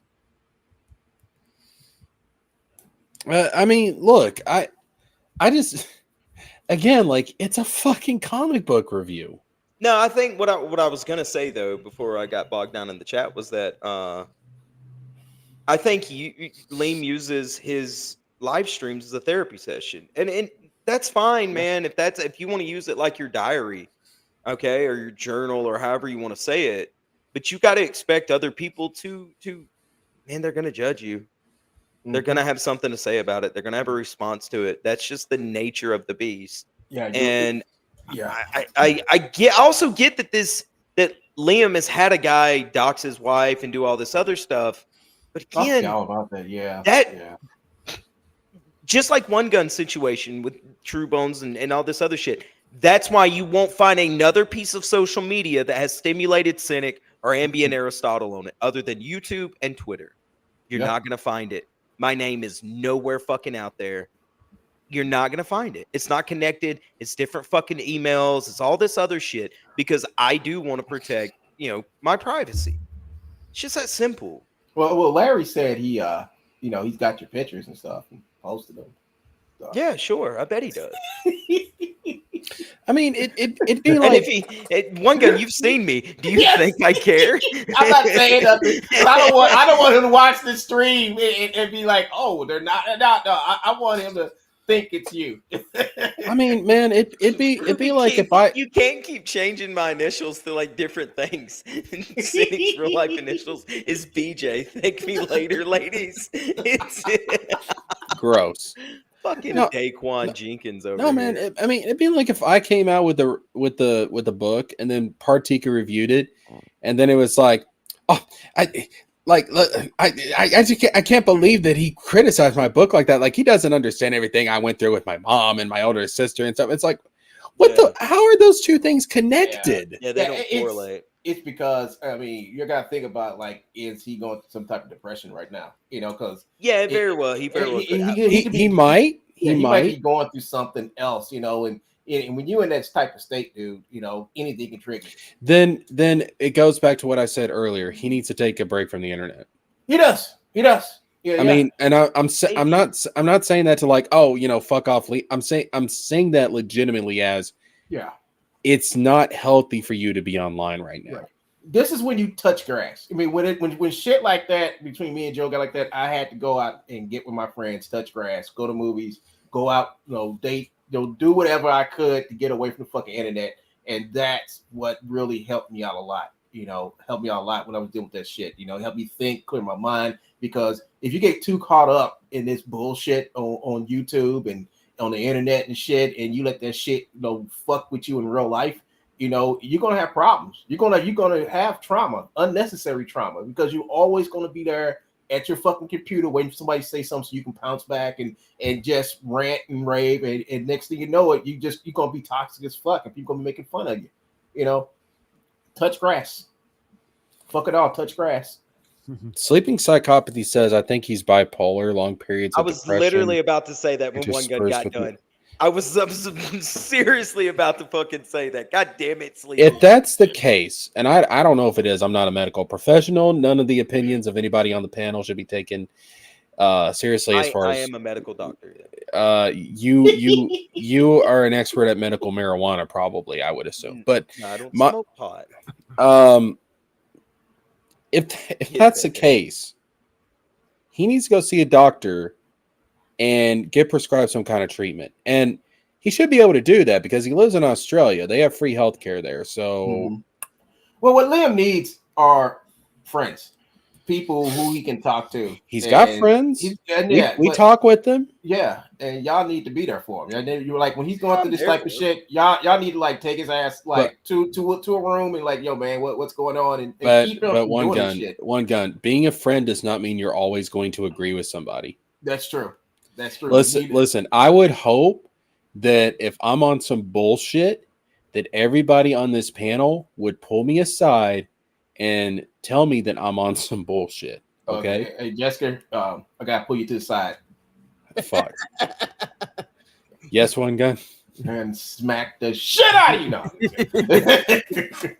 No, man, but you're right, Jesker. Just you in my office. Now see, that sounds sexual. I feel like I'm about to be molested. Hey, Jesker, come into my office. Yeah, I'm sorry, Jesker. Like you've been a great employee, but unfortunately, we're gonna have to let you go. Ain't that how Debbie Does Dallas started? I've never seen it. I don't Never know. seen it. I saw that shit way back when I was like 18. Yeah, but you're like 77 years old, bro. So, Yeah. I think Sleeping's right. I do think he has some sort of chemical imbalance or whatever, and that's just an assumption. I could be wrong, but also the more you live in this internet space, I've noticed it myself.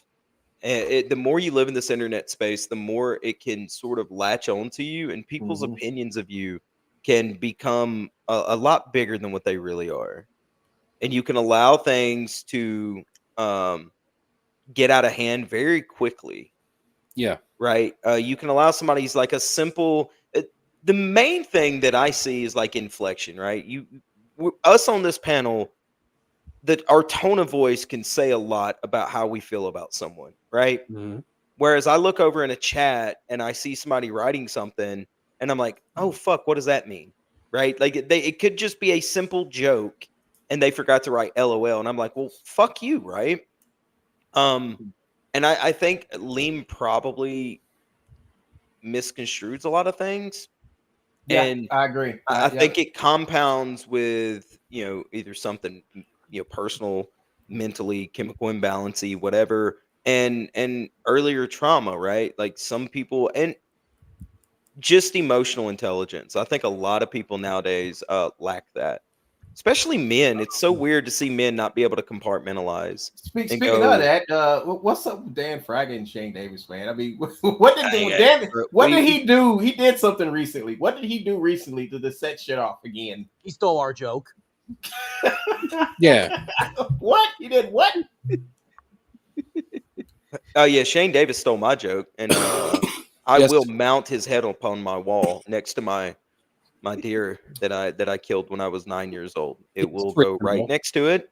It'll be a little Shane Mange Davis head. I hope he's really dressed up when I do it. With like glasses and everything. Yeah, fuck him up. And then I'm gonna mount that there, and it's gonna be over with. That joke thief, that fucking thief, you cocksucker. God damn it. Sorry. I'm having a little. That's a personal. That is a very reasonable response to that situation, Cynic. And I can tell that you have complete control over your emotions. Dude, some things I can't compartmentalize, and joke thievery I will not abide. And I also hold up, wait. That's one gun. He lives in the hood. Oh yeah. No, I live by fucking in the hospital. hood. I live by a fucking hospital. The fucking emergency room is like right around the corner. In the ghetto. I guess you could say that, baby. Yeah. Cannot abide that. No, I will not put up with this nonsense. But the Dan Fraga thing was just him being pissy at Shane for making jokes. That's all. Wait a minute. Hold up. Liam has been to a therapist. Apparently, they told him that no sane person should have to go through all of this. Okay, listen. You need a different therapist. That is a terrible fucking therapist. A therapist. Listen, I think Liam understands that. The therapist telling him the fucking obvious. A therapist is not there to tell you what you've been through. A therapist is there to listen to what you've been through, and then say, this is how you deal with it. And a therapist also supposed to help you with options, like okay, they're gonna give you coping mechanisms. Then they give you coping mechanisms, and it seems like this guy just didn't. He just that therapist literally said, "No sane person should have to go through this." Wait, so you mean a crazy person should have to go through this? What are you talking about, Doc? That therapist literally said, "Yeah, this is your problem. All right, you have a good one. Like, can you give a fucking solution?" Yeah, I mean, he needs somebody. He needs to sit down and have somebody tell him and give him options and ways to cope with this shit. That's and obviously, whoever said that to him didn't do that. He really didn't do that. I'll be honest. I think he needs male friends, like real life male friends. Yeah, that's what I think. What's up, Dave? Because a real life male friend, a real life male friend, when you're doing something that's sussy, right, will call you a faggot. Like Cynic does that to me all the time. Well, Ruby can attest to this. I knew I was being a faggot about something, And I called him and I said, look, man, I'm going to tell you what's going on. And all I need you to do at the end of it is tell me I'm being a faggot. Right? I just need to, if I'm not, that's fine. But, you can tell me that. But I think I'm being a faggot. If I am, tell me. A therapist there to say it's all because you're probably gay. Yeah. Therapist is like, oh, honey, you're not crazy. You're just gay. You're just a homosexual. Have you ever enjoyed the touch of another man on your bottom? And then the therapist looks at you like, would you like to experience the touch of another man? Well, just ask Cynic what it takes to get into a fraternity. He'll let you know.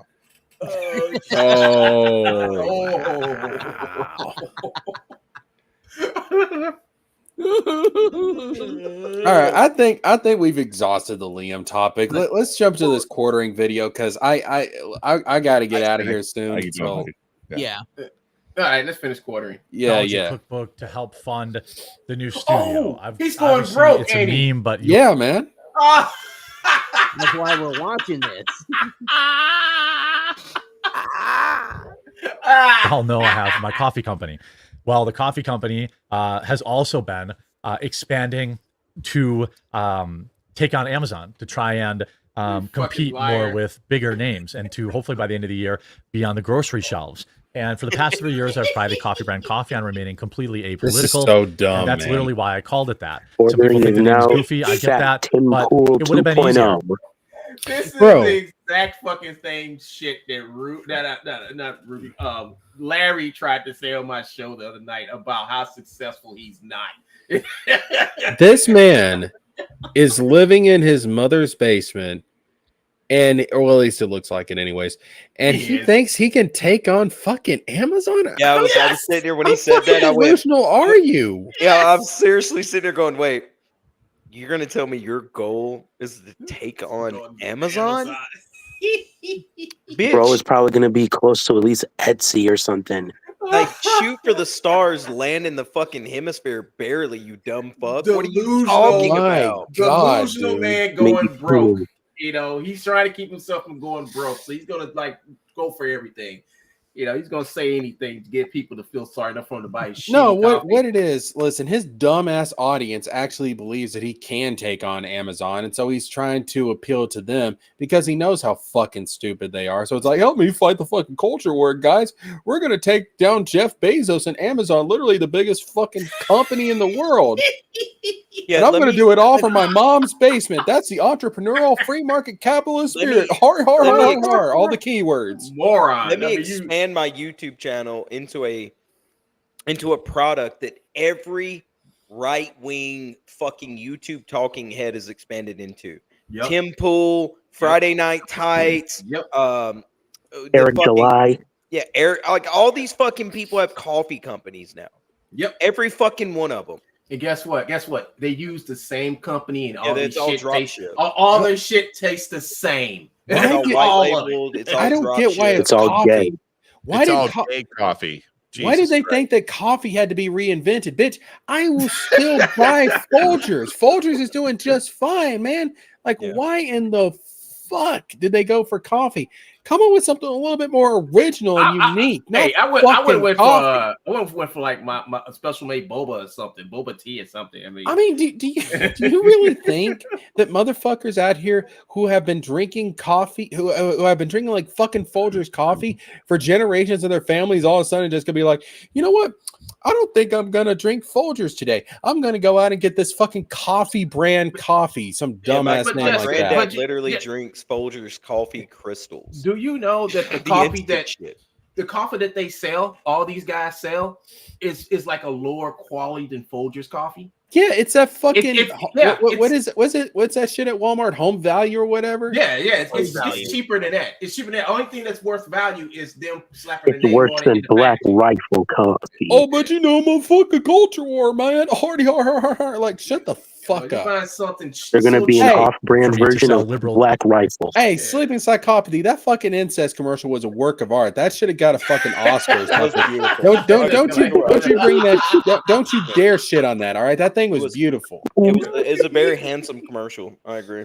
Yeah, that was like Cynic's love story, like on display for everybody to see. It was beautiful. Yeah, it was amazing.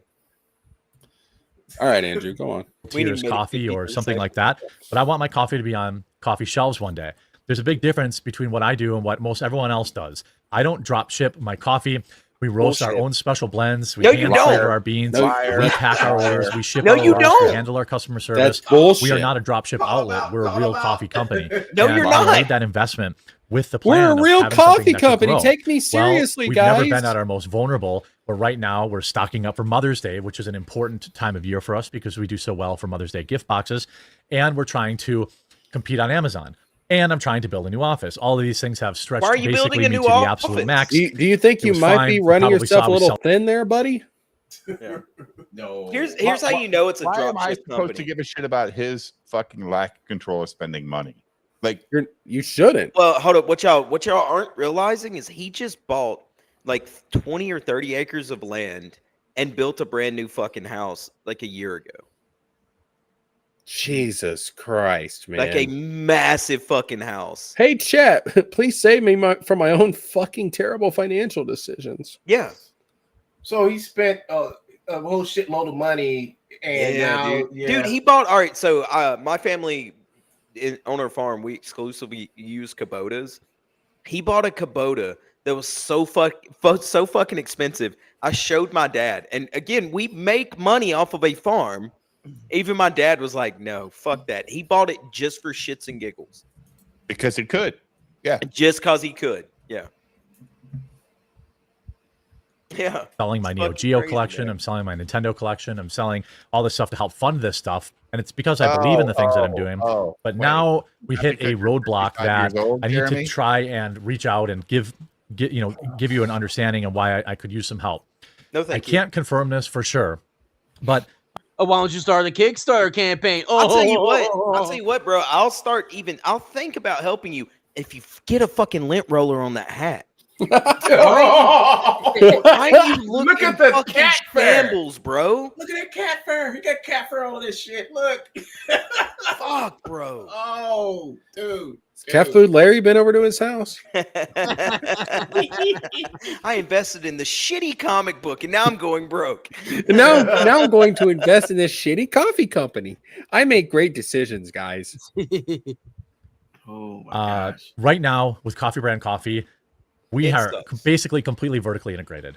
We roast our stuff, we pack our stuff, we print our own bags, things like that. The only thing that we were reliant on anyone else for was some of the boxes for our K-Cups and some of the procedures around that. It's our coffee, but we had someone else helping, put these boxes together so we could do all that. Well, apparently that person, I don't know this for sure, but I suspect it, saw my YouTube channel and didn't like my politics. And while we have a 20,000 K-Cup order, fucking optics. Pause it for a second. I'm so I'm so sick of this shit, man. It's like, it's not my fault. It's not because of the terrible decisions I made. It's because whoever the fuck they is, don't like my politics. It can never be my fault. I'm perfect. I'm a financial genius, guys. Sleeping psychopathy. I mean, straight bean. Sorry. Says Jeremy has eaten something out of the bin at least once in his life.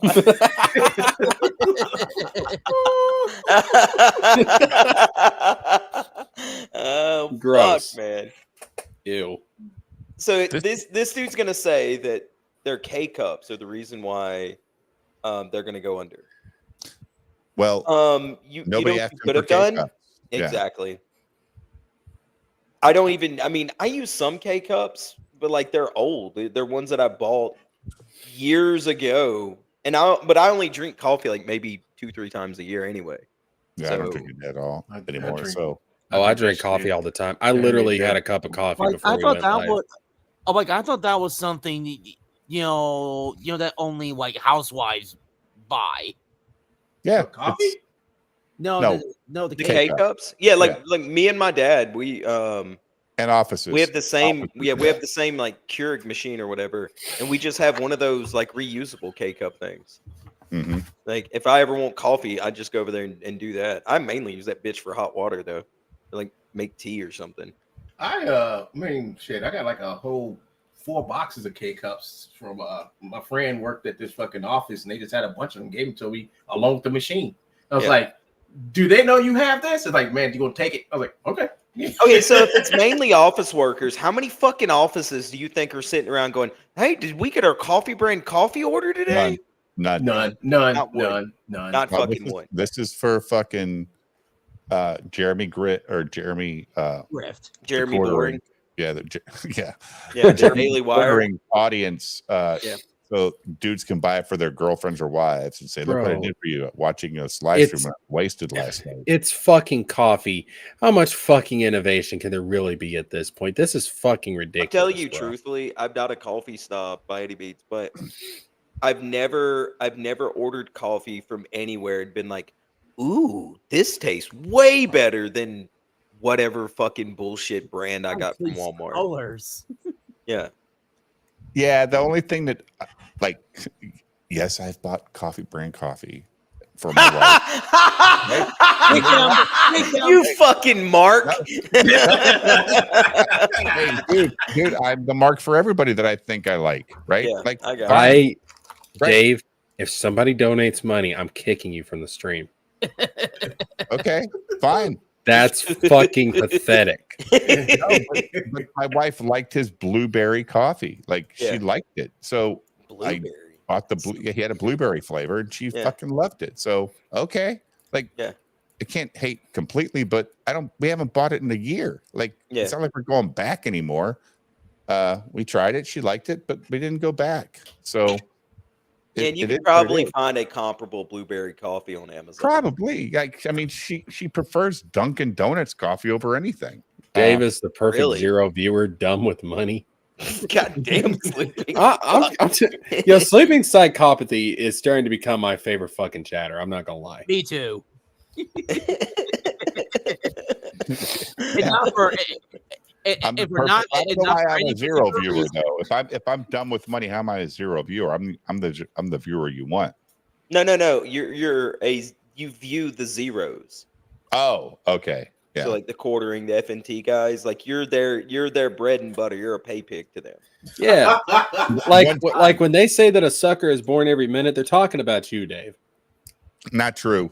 Not true. Wait, Dave. Let me sweep for my man Dave. Oh my God! Stop sucking his dick. It's not a fraternity, Jesus. Yeah. we only got 3 hours, dude. Dave will put his money where his mouth is when he feels like his convictions are being pulled because he wants to support a parallel economy from everything I can see. Right. He wants to support these guys that he thinks he agrees with. And then when he finds that, I don't really agree with them, he pulls his funding. And talks shit about a black and white book that should have been fucking color, motherfucker. Yeah. Okay. And he will say how he fucking feels about it. I've been on many fucking streams where this man has done that. So. Right. I mean, I like Dave a lot. Dave will support you, even if you sell knockoff Transformers. Yep. But how do you know until you buy them? And then you get them and you go, well, this is garbage. Don't buy this man's shit. The reason why I never bought PTP stuff was because when he was on that live stream with Dick and everybody on Yellow Flash's stream, I watched that man dig in his ass and then sniff his fingers. I've heard that before. That's hot. Well, I did that before I clicked the join on this stream. Just so you know. Fucking stop. Jesus. This is public. This isn't the back room, guys. Hey, Dave, did you throw those Transformers things away? Did you throw it away, or what'd you do with it? Well, I threw them around my house on a live stream one night, but they're in a box somewhere around here because I'm hoping one day, like, they're worth money because nobody wants them. No, I'm hoping one day that one of the grandkids figures out how to transform them because they're impossible to transform. One of them's a fucking Mensa genius. Yes, one's a Mensa genius and says, "Oh, Grandpa, you fucking retard! You had to go to." There's a whole fucking. Straight beam, stop it. We didn't see. But the thing broke. You pulled it out the box and it broke it. Yeah, they suck, dude. Like the parts fall off. They're garbage. They're going in the trash. Like guys, I have so much shit in this house that needs to go in the trash that I supported. Like I'm not gonna call people out, but I bought a lot of trash. And they're in fucking comic book form. Just saying. Just saying. I don't need it in my house anymore. It's gonna fucking draw bugs or something. Sleeping Psychopathy says, Dave, if your wife wants blueberry coffee, Henry's Coffee delivers. My family up in Buffalo is addicted now. Is that the one in Birmingham, Sleeping? Because, like, my wife is from Buffalo. Like, if that's true, like, is O. Henry's in Alabama? I think it's the one in Birmingham she was telling me about the other day. She says yes. Yeah. Oh, so they're in Alabama. Okay. So and it's probably half the price of fucking Jeremy's. That's the problem. Like, all this shit is fucking expensive. Like, all of it. They all want to overcharge. Hey, man, we all got to make sacrifices for the culture war, right? I don't know, dude. I just had a guy on my stream who's a director of a movie. And he's charging $3 to rent it. Okay. Like, and he put his own money into the whole fucking ordeal. No crowdfunding, nothing.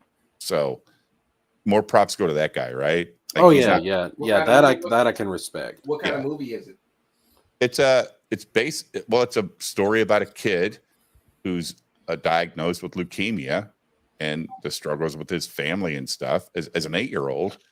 And it's basically an autobiography. It's his story. He had leukemia, but it's Hollywoodized, obviously, to make it more appealing. It's a good movie for an independent first-time filmmaker with $15,000. That's all he had to spend on it. Oh shit! So he was using like an iPhone to make that movie. Well, he had his camera plus the cinematographer had theirs, and they had 2 cameras, and that's the budget right there. Yeah, that's the budget. Well, the good thing is they already owned them before because this director had done some shorts like 10 years ago.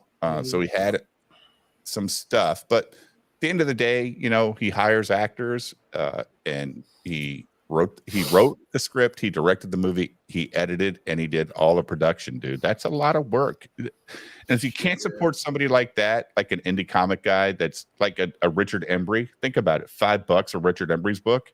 Oh, yeah. Right? That's the same thing with this guy, Derek. Like, he makes a movie and he gets it on Amazon, dude. The movie's on Amazon. That's not easy to do. Yeah. Anybody can get a movie on Amazon, man. No, I'm gonna head off now, basically. See you, Jesker. All right, you take care, Baki. Yeah, see you, buddy. But I give it to him, dude. I mean, I give it to him. No, he said that the whole thing with getting on these streaming services is some algorithm, right? It's an aggregate site. Yeah, that he uses. It's an aggregate thing. So he's only on 2 streaming services. He said even Tubi wouldn't accept him. Fucking Tubi. That's fucked up. Tubi take anything. Tubi will take anything. Who's better, that guy or Drinker? This guy. This guy made a movie. Drinker made a fucking a Marvel fucking trailer. He made a Marvel trailer. Drinker's movie is shit. It is terrible. Where is it at? I have not seen it. It's on YouTube. It's on his YouTube channel. Oh, it's on you. I thought it was like a streaming service. I'm like, no, it was for free. He got $300,000 from his simps. It's garbage. Yep. Rogue. It's called Rogue Squadron or something like that. Terrible. Oh, is that the one with the chick? Like the chick flick? Like the one he hates women, right? But he hates women, and he made a chick flick. And she's like 4'11" and kicks the dude's ass. It's like 6'8". Yeah. Oh my god, I can't wait to see it. I think all these people, they have a sexual fantasy.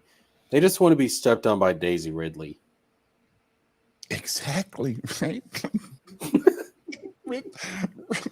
Or Ripley from fucking Alien. Like, Ripley's the only female strong character that's got any validity to these dudes. Or what's her fucking name? That played Miss Marvel. Like they Captain Marvel. They actually want to be stepped on by these people. Brie Larson. Yeah. They want to be stepped on by Brie Larson. Her toes so bad. I have not. You know what, dude? I have not seen none of those Captain Marvel movies. None of them. I have not seen them. I want to see them just to see how bad they are. And I don't think they're that bad. I think they're bad, but not as bad as they say. All right, and Andrew, let's keep this going. We got to wrap this up. Basically decided to tell us, to pound sand, or I don't know what's going on. We haven't heard anything back. This is absolutely crippling. I'm already so overextended with Coffee Brand Coffee. I feel like Whose fault is that, the bitch? time that they could really cause maximum damage. What is the solution? Well, it's to buy about $80,000 in equipment. And I didn't know what else to do. I can't miss Mother's Day. It's our biggest sale of the year. And so I said, okay, fine, put it on my credit card. We're going to just figure it out. And that's a lot of dimp to put on your credit card.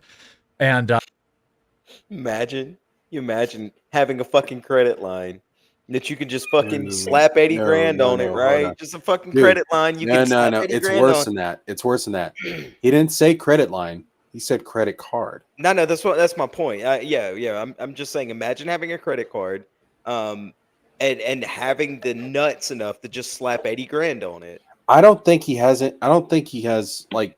I think he's talking about his own personal credit card. Yeah, that's what I'm saying. It's Like, still, think- dude. Like, think about I've that, got though. some. Look, I've got some. I'm not Jim. And I don't know about Dave. I've got some high limit credit cards, and you won't catch me putting more than a couple grand on them bitches ever. I don't give a fuck what it is, bitch. We'd be missing Mother's Day, dude. This tells me like this is like rich people problems I could give two fucking shits about. Like, do you think he's gonna make 80 grand on Mother's Day? yes.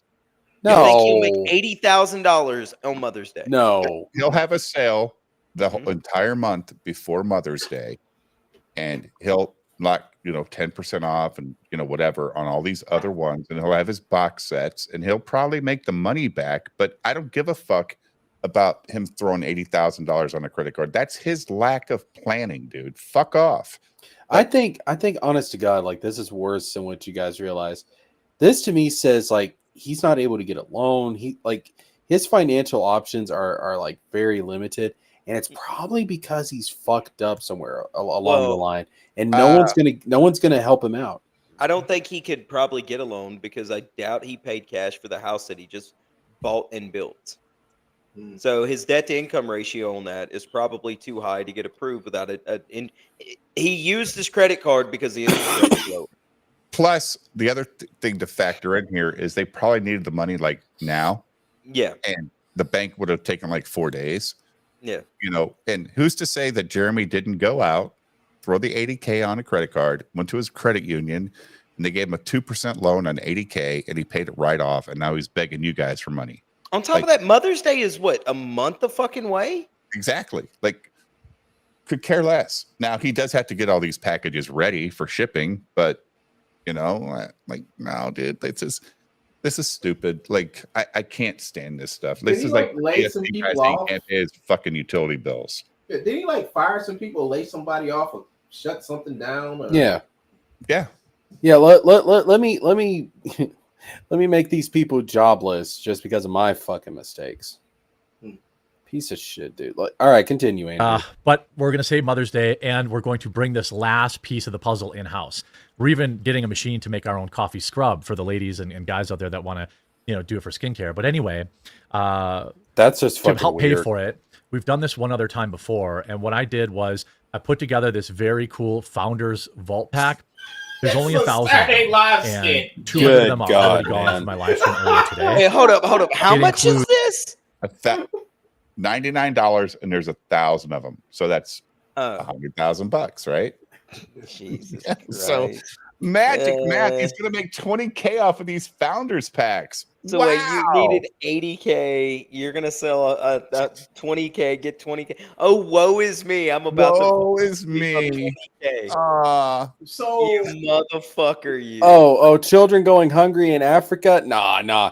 What's going on with the quartering? Like, guys, he needs $100,000 so he can get some equipment for his lame ass coffee. That's a real how many tragedy. subscribers does he have in the channel? He's like over 1 million, right? 2 million.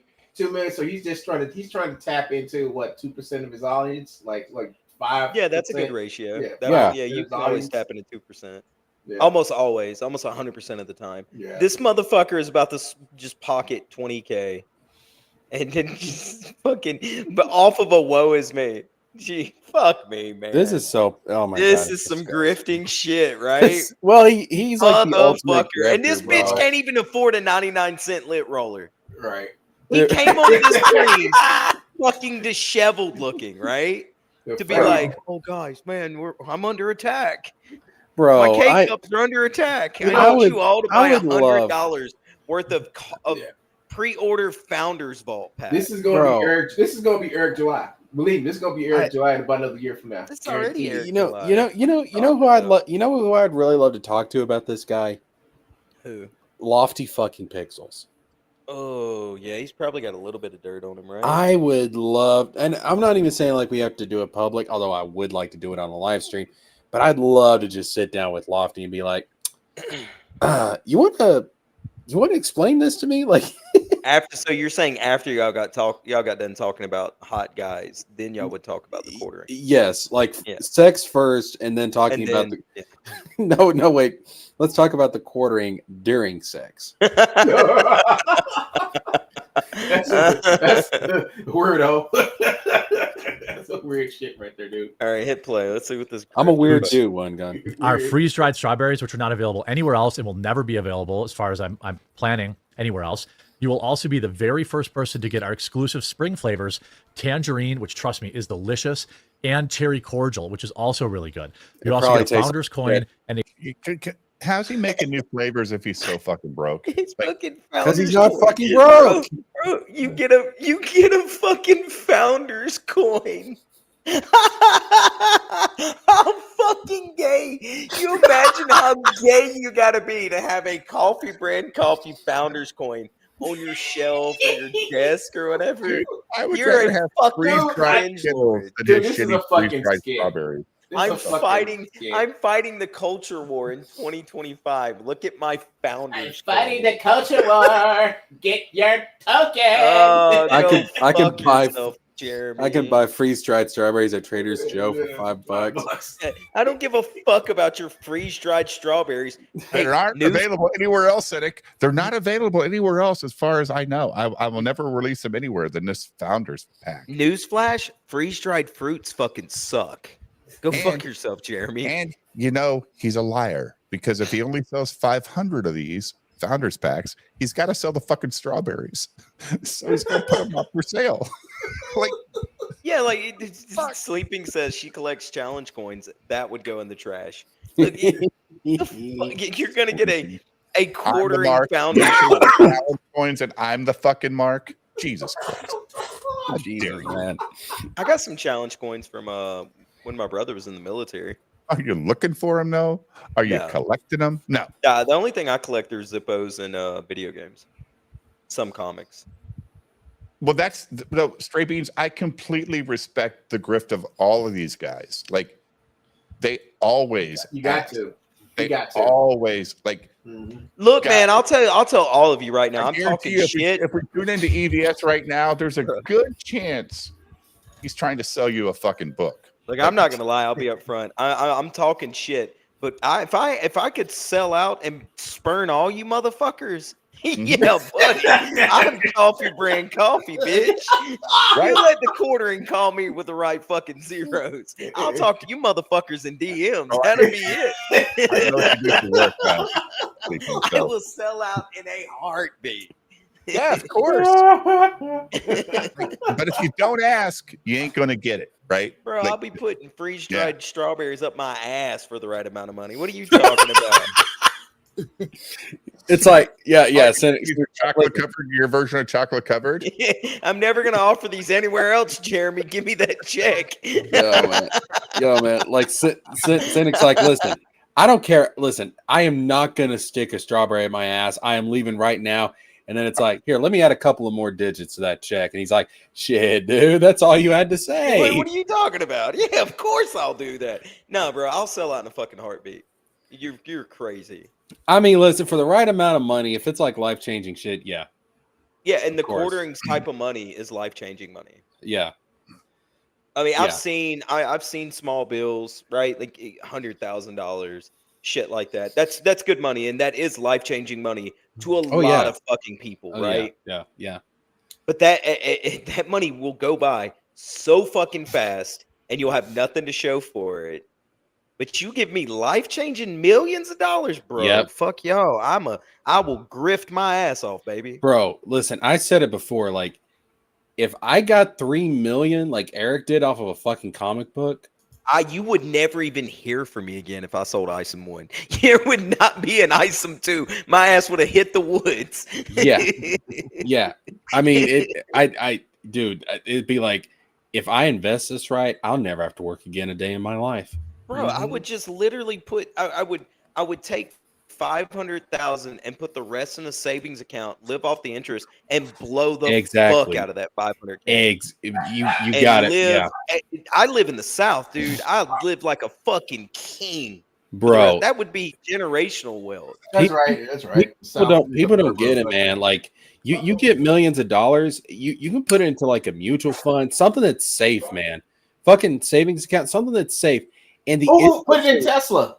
And the interest alone will give you a very good quality of life. I don't need much to fucking live off of, man. I'd be, fuck yeah.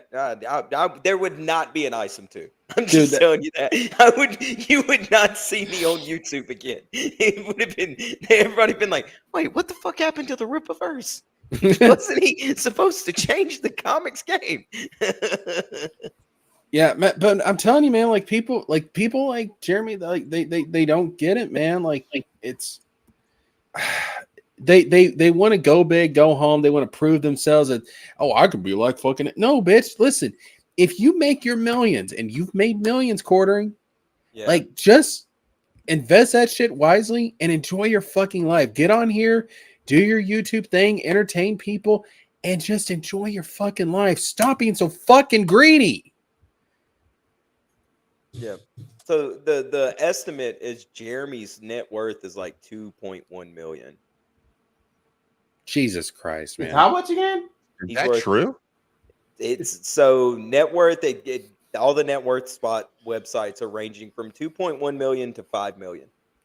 Put the majority of that in something safe, like a savings account or a mutual fund.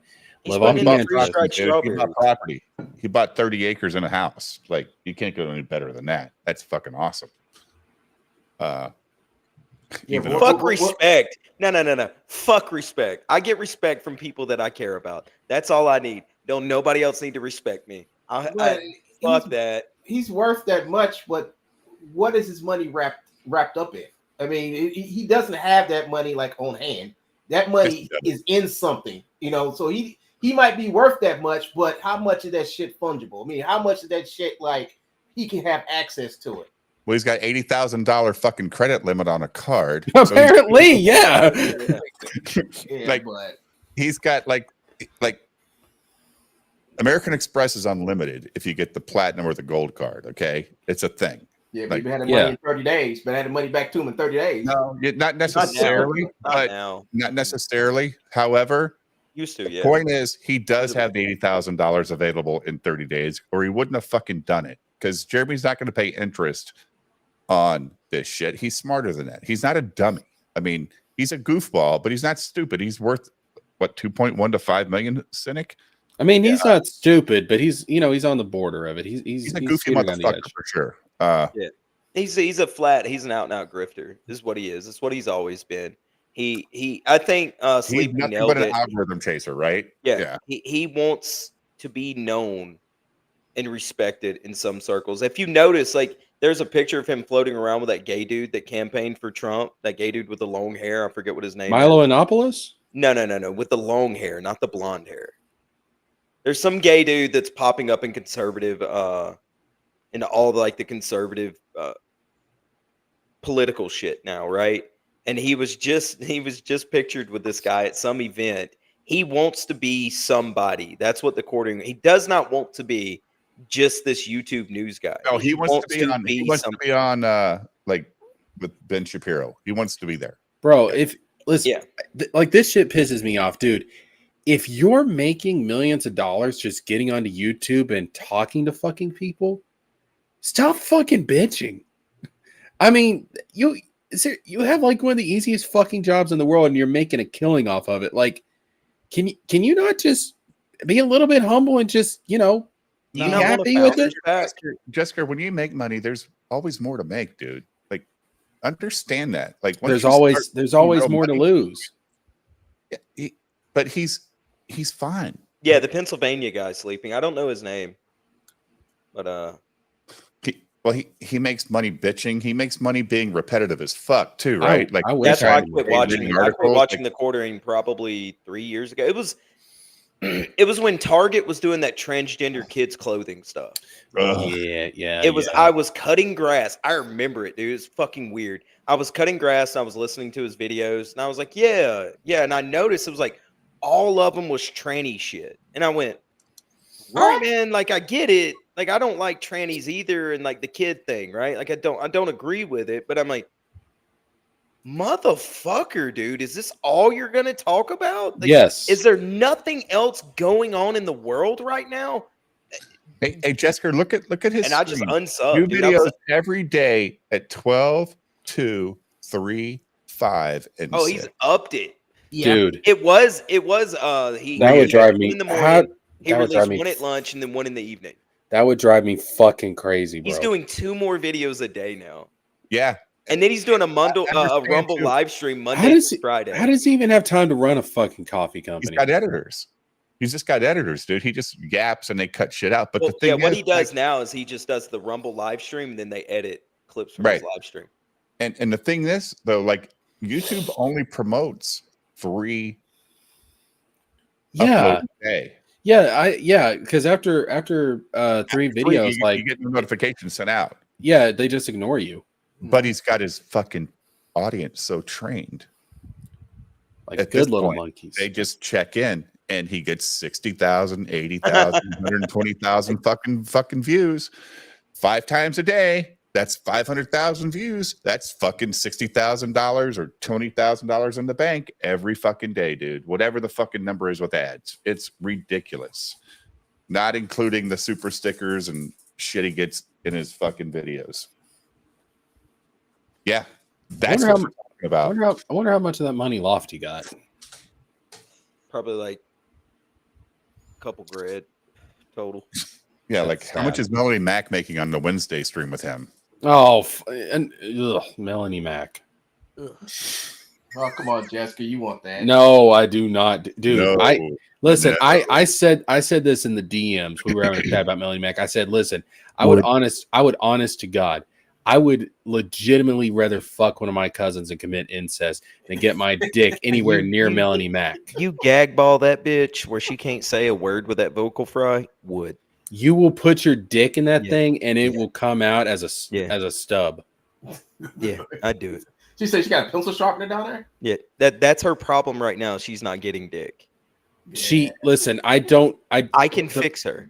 The bodily fluid that is excreted from Melanie Mac's vagina I'm telling is you, bro, her problem right now is she's not getting dick down, and she needs some dude to slam her up against the wall and dick her down. And then she'll remember, oh, fuck, I am a woman, and I don't need to keep running my big fucking mouth. That's her problem. Somebody need to check her. Is what we're talking about. Somebody needs it, yeah. Somebody needs to slap her across the mouth one good time and say, shut the fuck up. And that right there, in a very sexual way. And that right there is exactly why I would never put my dick in Melanie Mac. I would put her in the shower first. What the fuck are you talking about? Bitch, get your ass a shower. What are you doing? That's a nasty vagina, man. I'm just telling you, I could fix her. No, you can't. You can't. That's her problem right now. You can't No. Because she's a born again fucking virgin since her last boyfriend. That's why she doesn't shower, because she's not getting any dick. Melanie Mac doesn't shower for weeks at a time. She's disgusting. That's gross, dude. Dyed her hair. Yeah, if she went blonde, I would change my tune. You're right. Well, let's get back to this born again version. A signed, numbered thank you card from me specifically. I'm be signing them every night for the next 2 weeks. As soon as the end. I'm skipping all this. No, this is the best part. Like, absolutely love it. And you're going to help stick it to this stupid company that has screwed me over. Oh my God. And it's their fault. It's never my fault. Debtor's jail or whatever. And if you don't like coffee, I still have my Mega Mixology cookbook. which I'll link in the description down below. It's a pre-order that will be shipping around the end of April. It's hilarious. We already have almost 50 recipes done. There are like different memes of like that is so cocktails, fucking mocktails, cringe. Coffee, tea drinks, summer drinks, fall drinks, And but it's all got like our sense of humor. And the tailgates for Trump I put back on sale too. I try and put money together. I just know, and if you don't Can like Trump sue him? flavored Trump coffee, can sue his we have ass. tea, we have regular coffee. Our blueberry cobbler is really good. Our silky ultra dark roast is really good. Our 004 is good. Our Ethiopian's good. We have something for you, and so I'm hoping today you'll give Coffee Brand Coffee a chance, or you'll pick up a cookbook to help me get out in front of this a little bit. I know once we get this equipment in the office, there's nothing stopping Coffee Brand Coffee from being in the grocery stores, maybe as soon as the end of this year, hopefully by next year, and in convenience stores and things like that. If you need really $80,000, $80,000, where a lot of how are you companies going? How would are take you on financially investors. in the position to get that? I've shit got in the grocery $300,000 stores almost by the end of the right now fucking debt. year. I'm just being dead serious because of the huge stock up for Mother's Day. Now I got to buy this machine I wasn't planning on buying, and but if we come out the other side of this, we will be fully stocked on Amazon. We'll be fully stocked on our website. We'll be fully vertically integrated. So we'll be able to lower prices and lower costs.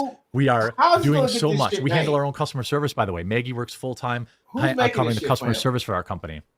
I take this seriously because I love this company, and I don't know. Utah. I don't know why this guy did this, why this is happening now.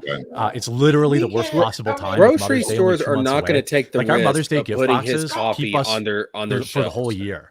Why would if they I don't do buy that? this machine, get this stuff handled, Man, get this equipment handled, or, we're gonna miss that. And I just can't do it. I can't. I could find somebody else to make the boxes, but they're still gonna be 5 or 6 warehouses. And dude, it ain't about like we're going to get this into the stores. No, dude, it's a process. Walmart, Target, all these motherfuckers. People don't understand how hard it is to actually get shit on. It's fucking hard on the shelves in stores. I fucking mean, hard, dude. because these stores, when they buy your shit and bring it into their stores, they're taking a fucking risk. They want to know that there's going to be some kind of stability there. That's part of it, Jester. If he's going to put anything in any store, he has to buy shelf space. The shelf space is the thing. Yes. Yep. It's there you go. The shelf space is very limited, dude. Like, yep. Like what established brand are they going to take off the shelf to put his shitty ass shit on there? That's dumb. Coffee. They're not going to take Black Rifle Coffee off. Black Rifle coffee brand. The price. It's the same shit. Yeah. It's a conservative fucking coffee brand. Yep. And I bet you it tastes just like his shit. Betcha. Guaranteed. Yeah, but I think like the thing that Coffee Brand can is, well, dude, we're in Bass Pro Shops. Where the fuck is Jeremy? Like, he's nowhere right now, but neither was Black Rifle Coffee until a few years ago. Yeah. Until right around COVID. I mean, that brand's been around for a decade now or more.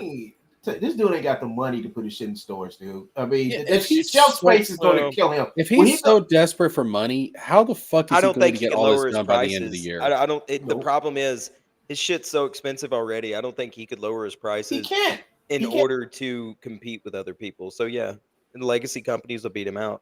This guy is fucking insane. Folgers will beat him out. Yeah, I mean, Black Rifle Coffee though is owned by a small hat. So yeah. Yeah, what if Scooter's Coffee decides to sell their coffee in the stores?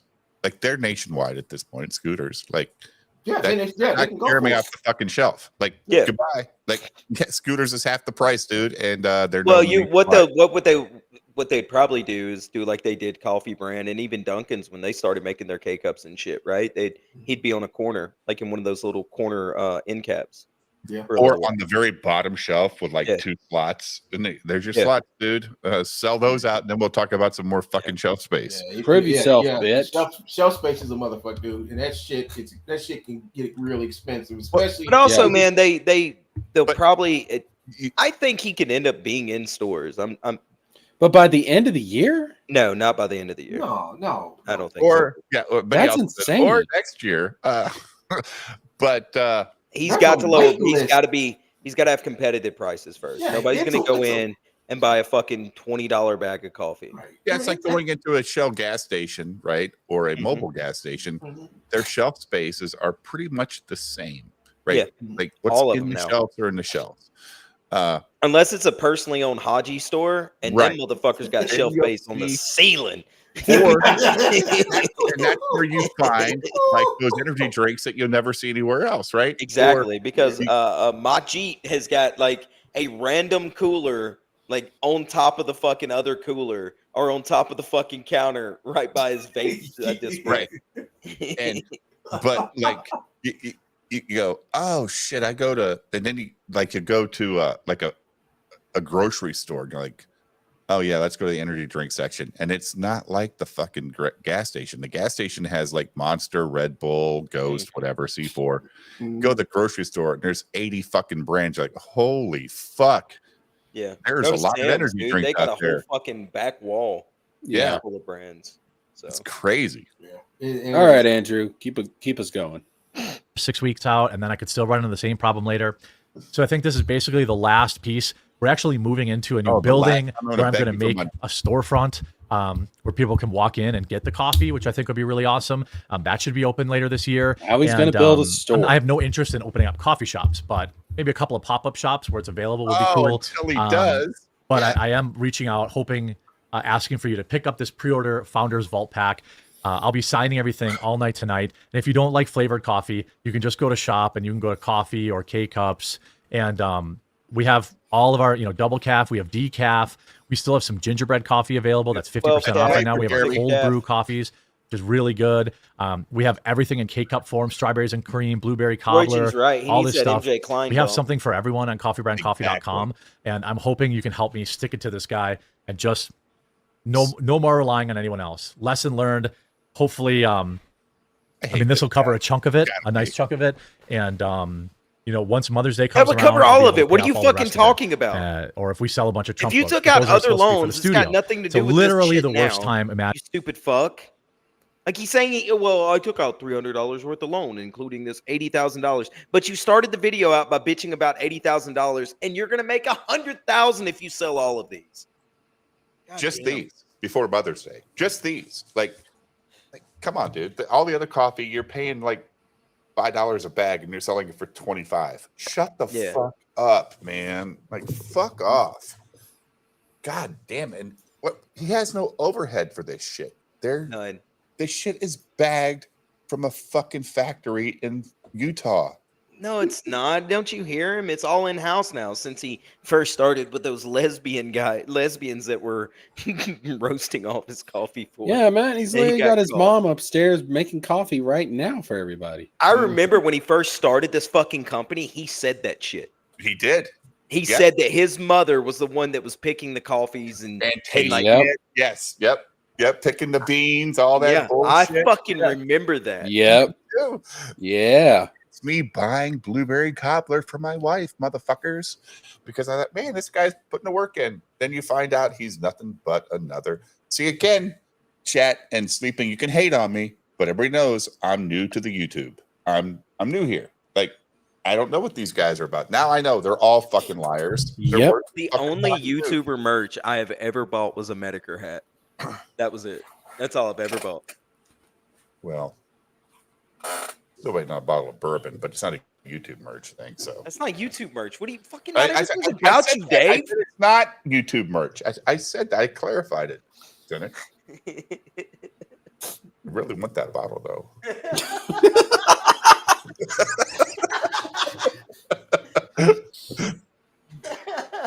No, but I called you out sleeping because you say I'm a simp for these guys on YouTube, but I've only been here on YouTube for less than 2 years.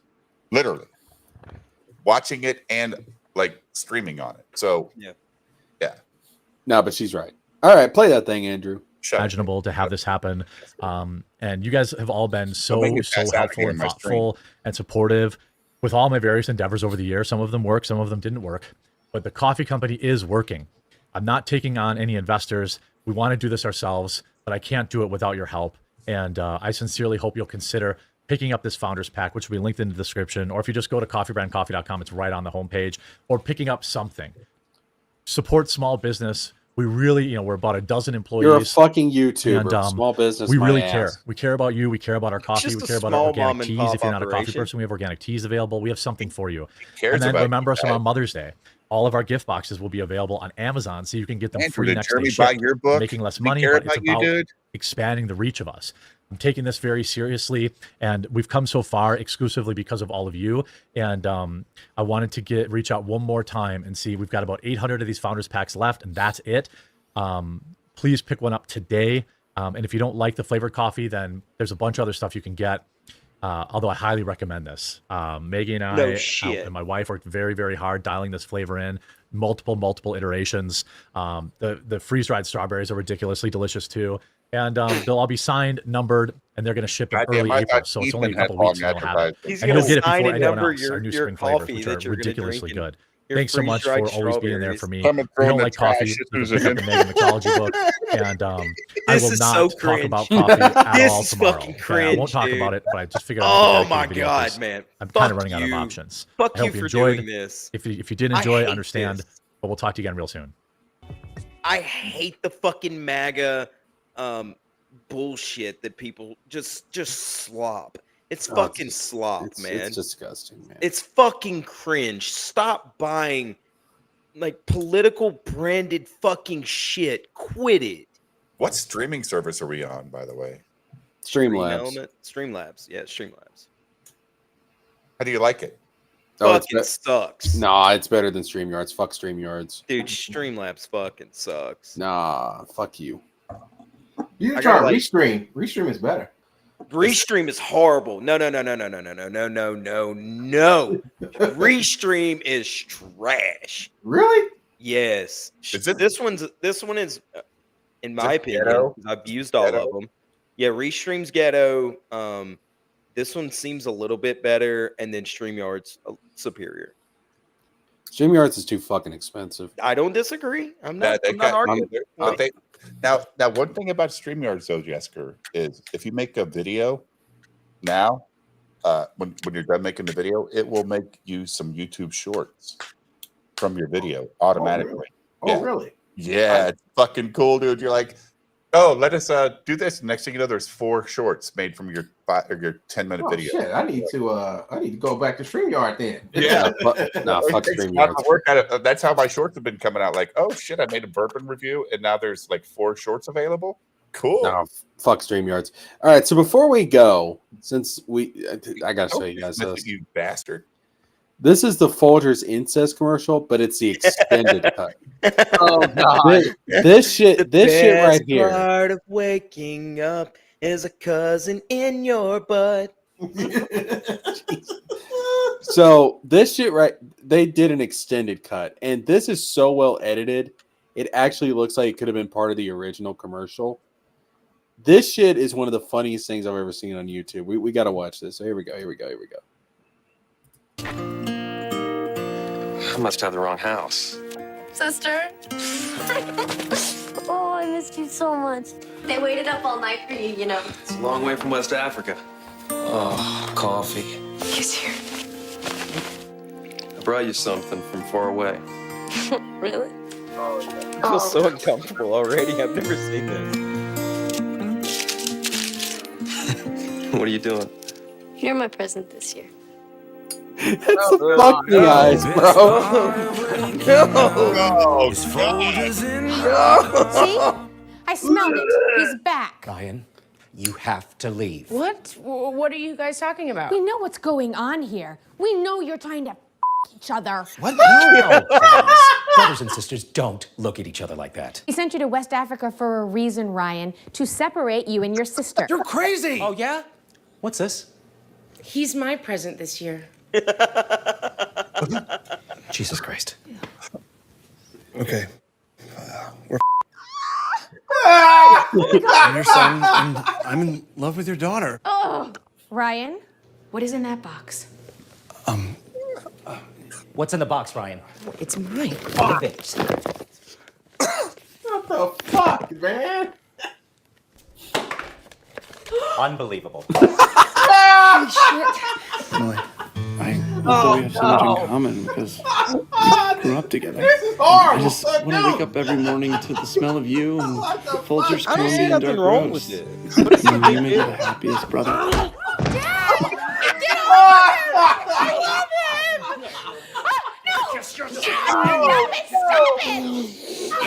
Leave Roman. Love is love. I just love my brother. Hi, I'm Glenn from Above Average. Click here for more videos. Straight P says the Lee Roden fan reunion. Yo, I love the end. Like, everybody, be quiet for a second. Listen to how desperate this mom's cries is. Like, this is a broken woman right here. Listen to this shit. Everybody, quiet. Listen to this shit. I just want my brother. It's Folgers in your That is the sound of a broken fucking woman, man. There's a reason we sent you to West Africa. I don't find their love funny. I think it's very, very emotional and touching. Very tender. Yeah. You guys are. You're my present. You guys just don't know what love is. So, like, not when it's forbidden. Not when it's forbidden. Cares. I want to know what love is. yeah. See, like, everything up to this point, this was the actual commercial that came out back in the 90s, early 2000s. Yeah, dude, it was pretty fucking, like, it was the way weird he back looked at then. her. Like, it was really weird back then. Like, ugh. I swear to God, that looks like the same actress, just a little chunkier. I told you, like, the editing done on this, it flows so seamlessly. It's fucking amazing. Yeah, he did a good job. But, like, this right here is the actual fucking look. Tell me she's not giving him the fuck me eyes. Oh yeah, no, yeah. What are you doing? You're my present this year. She wants to be raw dog like crazy, bro. And that was the end of the commercial back then, right? No.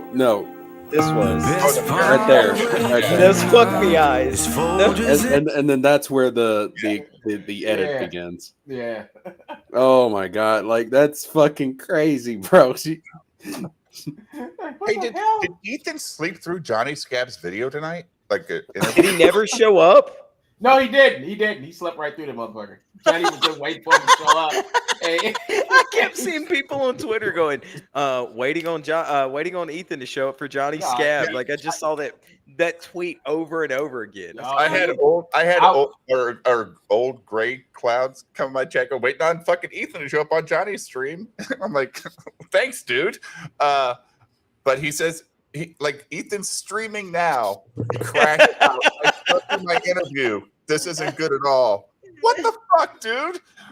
Slept in the interview. What fuck? Oh, Who shit. sleeps during the day? Like, I don't ever take naps. Yo, man. Cynic said, I don't see anything wrong with this. Yeah, dude, I really don't. I don't understand what's the big deal. If that was my sister, I would let her unwrap me as a present. Oh, fuck. What? I think we're going to wrap it up on that note, gents. Oh, holy well, shit. All right, then. What are you doing? Why are you leaving so early? He's got to go to work tomorrow like a Yeah, I fucking got- loser. Same What here. a fucking loser. Ha! Yeah. Get a trust fund, faggot. Yeah. No, I want to kill every one of y'all in Minecraft. I got to work tomorrow too, bitch. But All right, Dave, thank you for showing up. thank you for having One me. Gun, thank you for showing up. Andrew, thank you for showing up. Baki's gone, but thank you for showing up. Thank you, chat. Cynic, I tolerated your ass. Cynic, thank you for showing up. Yeah, You, Cynic, thank you for showing up. You really liven things up. Yeah.